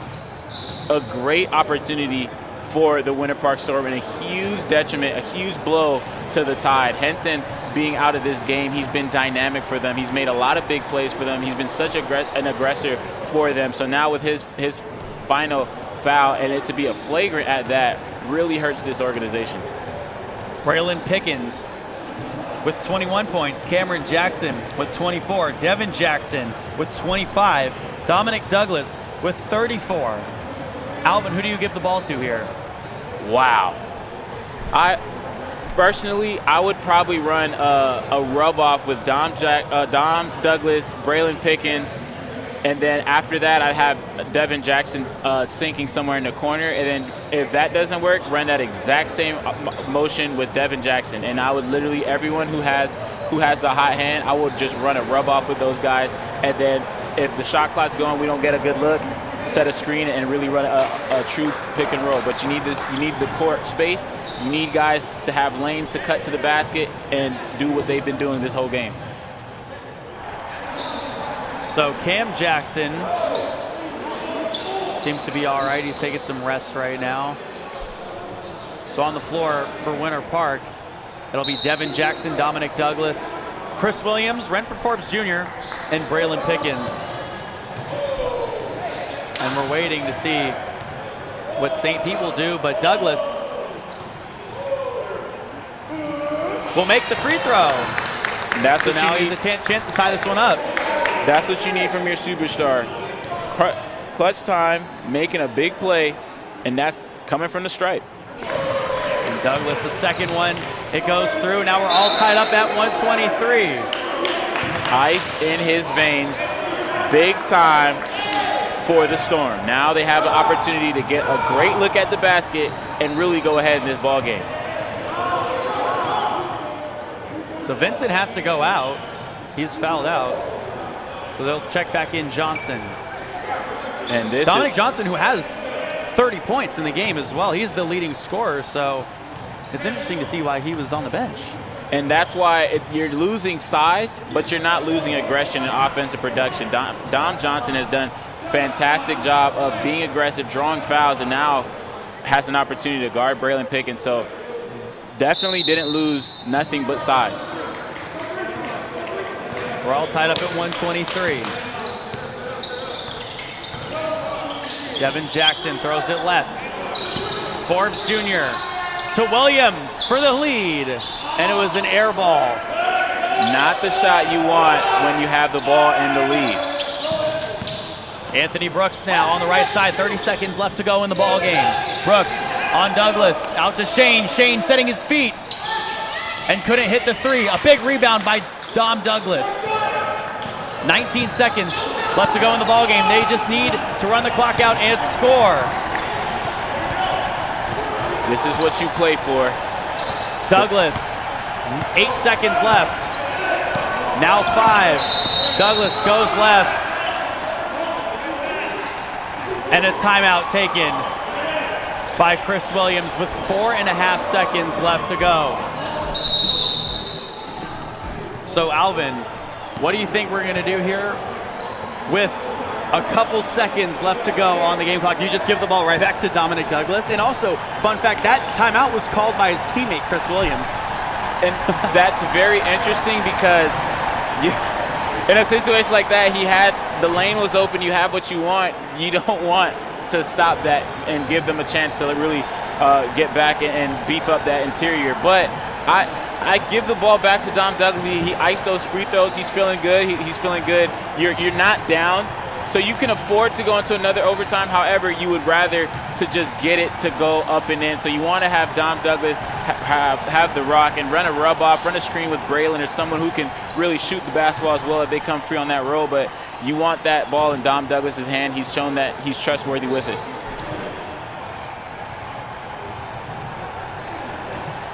.123 to 123. We are all tied up with 4.5 seconds left to go. Winter Park has fought for everything they've got in this game. St. Pete playing without a head coach this ball game and have taken an 8-guy team. Right now they have 8 guys, and they took the Winter Park Storm to overtime. That's just how good of a team the Tide is, and they're coming together as a unit, and in the huddle it's just player-led, and they're able to make adjustments as they see. So good job by the Tide. Pickens to inbound, 4.5 seconds. Douglas for the lead. No, Brooks pulls it down and calls a timeout. unbelievable is that's not the shot you wanted. And now it makes the timeout look even worse. The timeout was definitely a bad call because Dom Douglas had what he wanted. The paint was open. He was in his rhythm. He was about to do something with it, and you call the timeout, stop the momentum, and now they're ready to play defensively, and that's what you saw. They were ready for it. And now they have 0.7 seconds to go ahead and get something towards the basket. And with this Tide team, nothing will shock me. They're very good. They've won without a coach. They've basically played fantastic basketball with only 5 players. So I would not be shocked whatever they come up with in this final stretch of this overtime, this first overtime. So St. Pete won a nail-biter just like this down to the last couple of seconds. Last week against the Claremont Crocs, 91-89.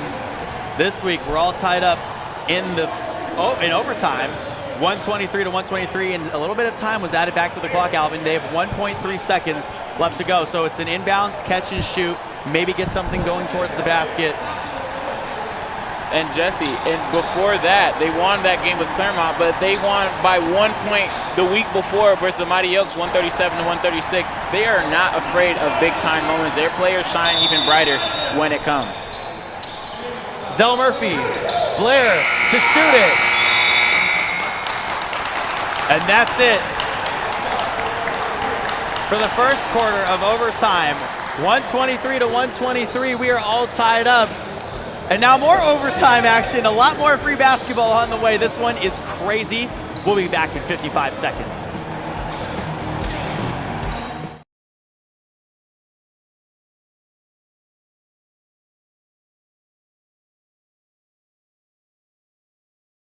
Technical specifications. There's design and layout and functionality, but there's also performance, things like accessibility and data visualization.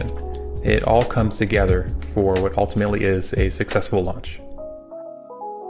Over the past decade, NV Labs has built platforms that pair things like data and sports or environmental science.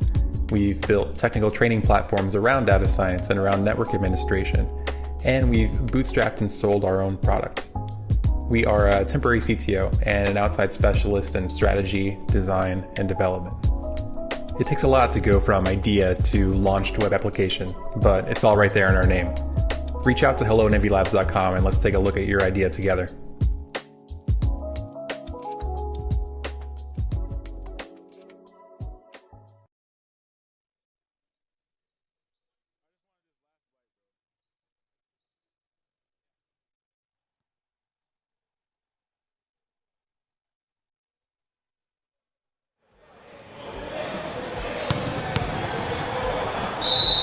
Double overtime, Alvin. Could you have predicted this coming into the game today? Not in my wildest dreams that I think I would call a double overtime game in today's matchups. And right now, we are on the brink of history. So now an interesting thing to note, Vincent is out the rest of the game. He's fouled out. And a few other guys in foul trouble for St. Pete as well. So we're all tied up at 123.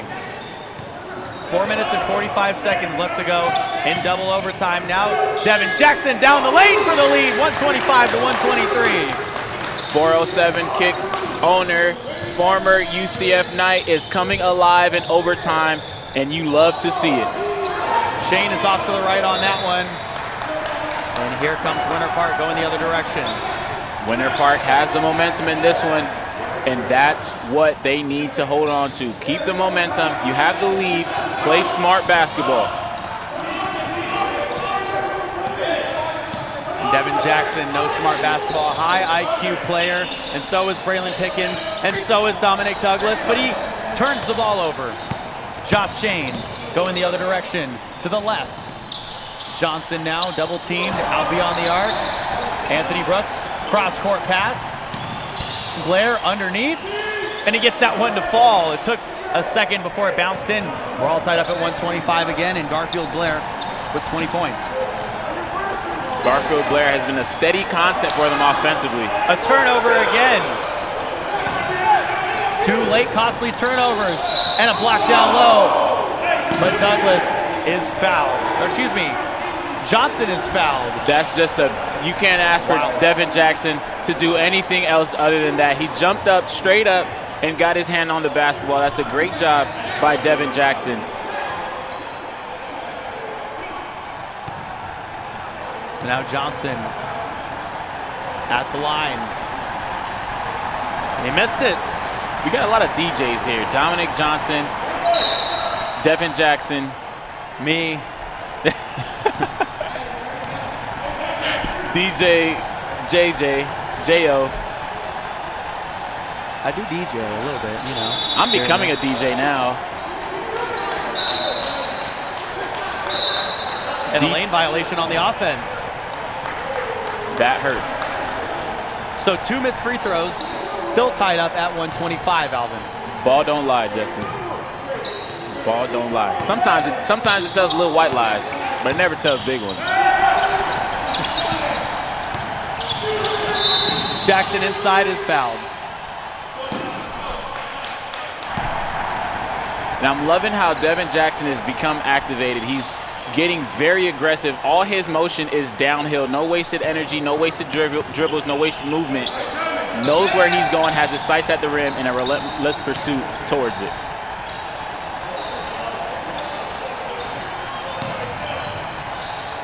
Inside, Braylon Pickens, 125 up, and the shot is no good. Rebound by Brooks. 3 minutes and 15 seconds left to go in double overtime. Right side, Brooks can't make it. Here's Williams going the other direction now. A lid on the basket, and this is not what you want.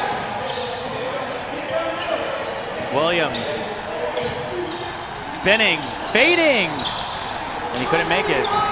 ISO ball is not going to get it done. That's not what got them here. So now they got to move the ball and continue what they started. A big rebound there by Dominic Douglas.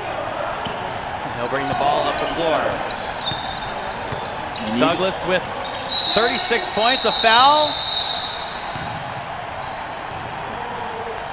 Goes against Johnson. But this is, Forbes Jr. is working hard on that block. You want to see him get the ball. You got to move the ball. The basketball has been very stagnant the last couple possessions, and that's why the ball hasn't gone in.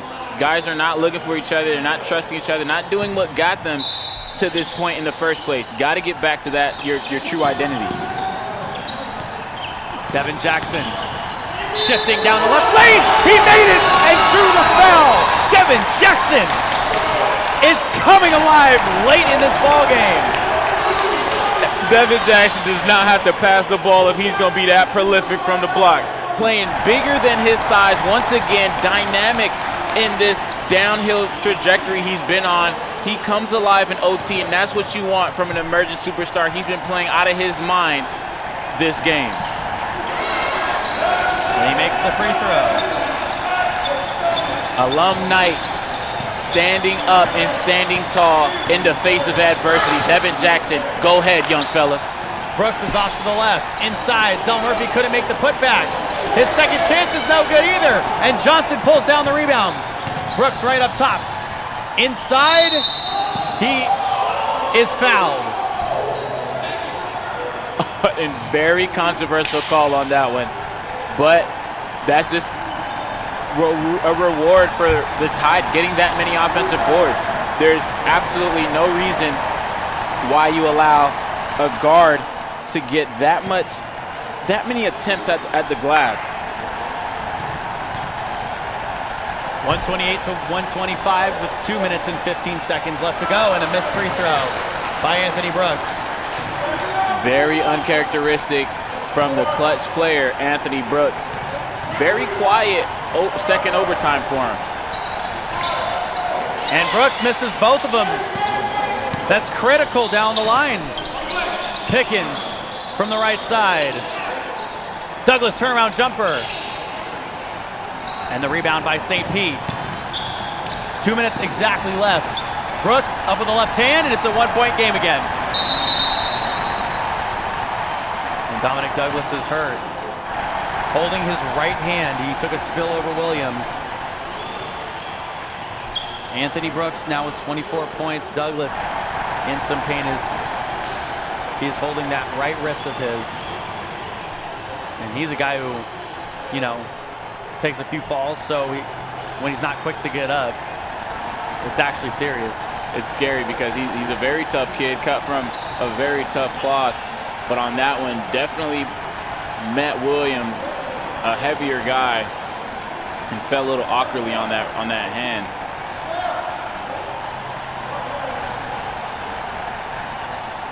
A 1-point game, 128 to 127.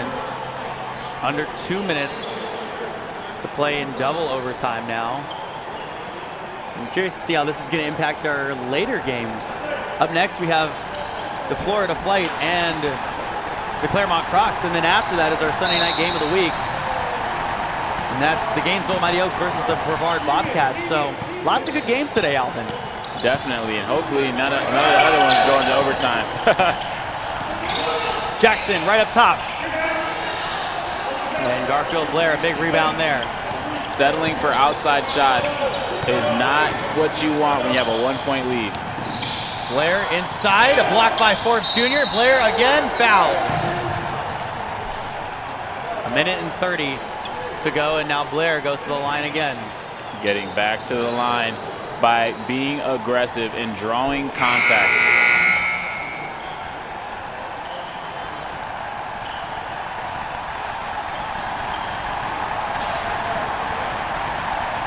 .128 to 127.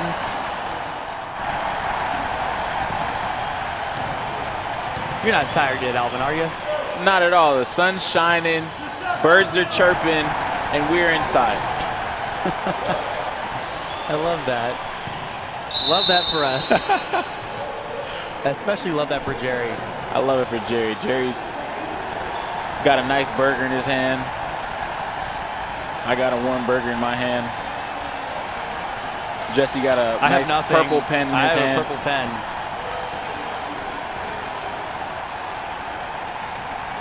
Timeout on the floor. We are all tied up at 128, so a lot more basketball on the way in just a second. Stick with us here, because we've got some more for you.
Gainesville Mighty Oaks, but this is also could qualify as a game of the week, Alvin, and 128 to 128. We're all tied up. I'm just curious how much time in this ball game that we've been tied up for. And it all started with that late fourth quarter push by the Storm, and from then they just poured it on, and a nice tit-for-tat game. Both guys doing what they could, but not able to get a clear advantage.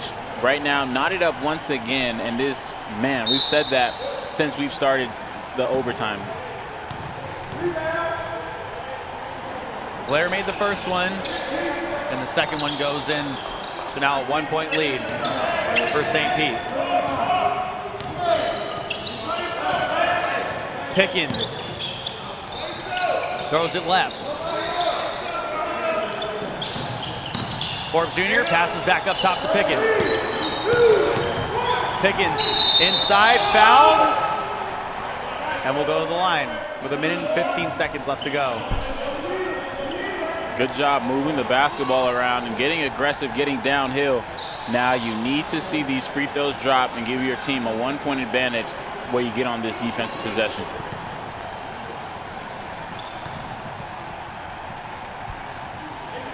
Pickens' first free throw is up and good.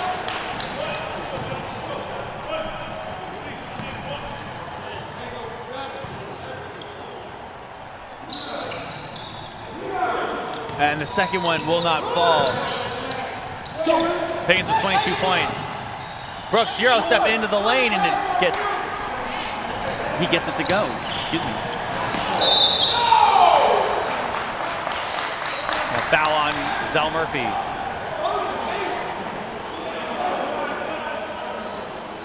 .131 to 129, 1:05 left to go.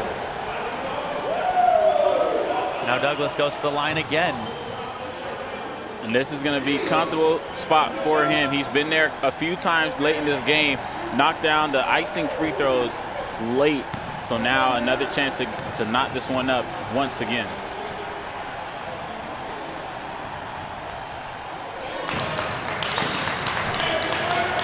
Cash money. 76% this season for Douglas. But can he make it when it counts? He does. That's your answer.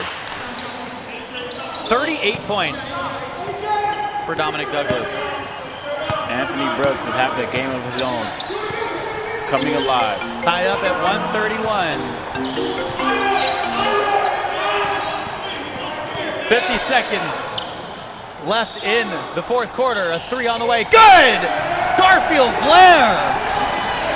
Huge play by Garfield, knocking down the tray ball when it seemed very neck and neck. Pickens other side.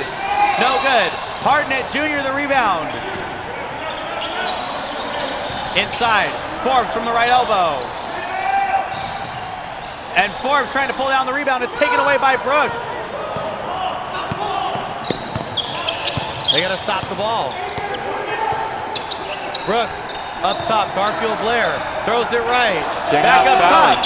They have to foul him. What are they doing? That was very. I'm at a loss for words. Garfield Blair hits a dagger, and you have time. You know there's no time to.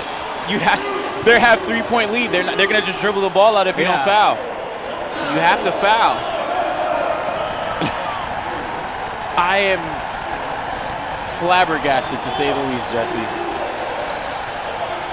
Winter Park fought and clawed their way to get back in this game, got into double overtime, but then that three by Garfield Blair was the dagger, and they were not able to get a foul early and give themselves a chance. Now they have 9.2 seconds, and he could possibly make it a two-possession game, and he does. Absolutely devastating for Winter Park. They have a chance, but it's a very slim one.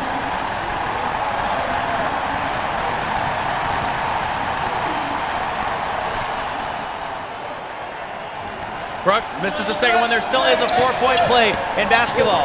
Forbes for three. Off balance. Banks it in! He banked it in! What? 135 to 134. The inbounds, they got to foul immediately, and they do. With 2 seconds left to go. Forbes off balance desperation. Three goes in. Off the glass, Jesse. What is going on? Redford Forbes now with 11 points, 135 to 134. And now you gotta hope with 2 seconds left to go that Zell Murphy misses one of these free throws, because if he does, Alvin, you get the last shot of the game.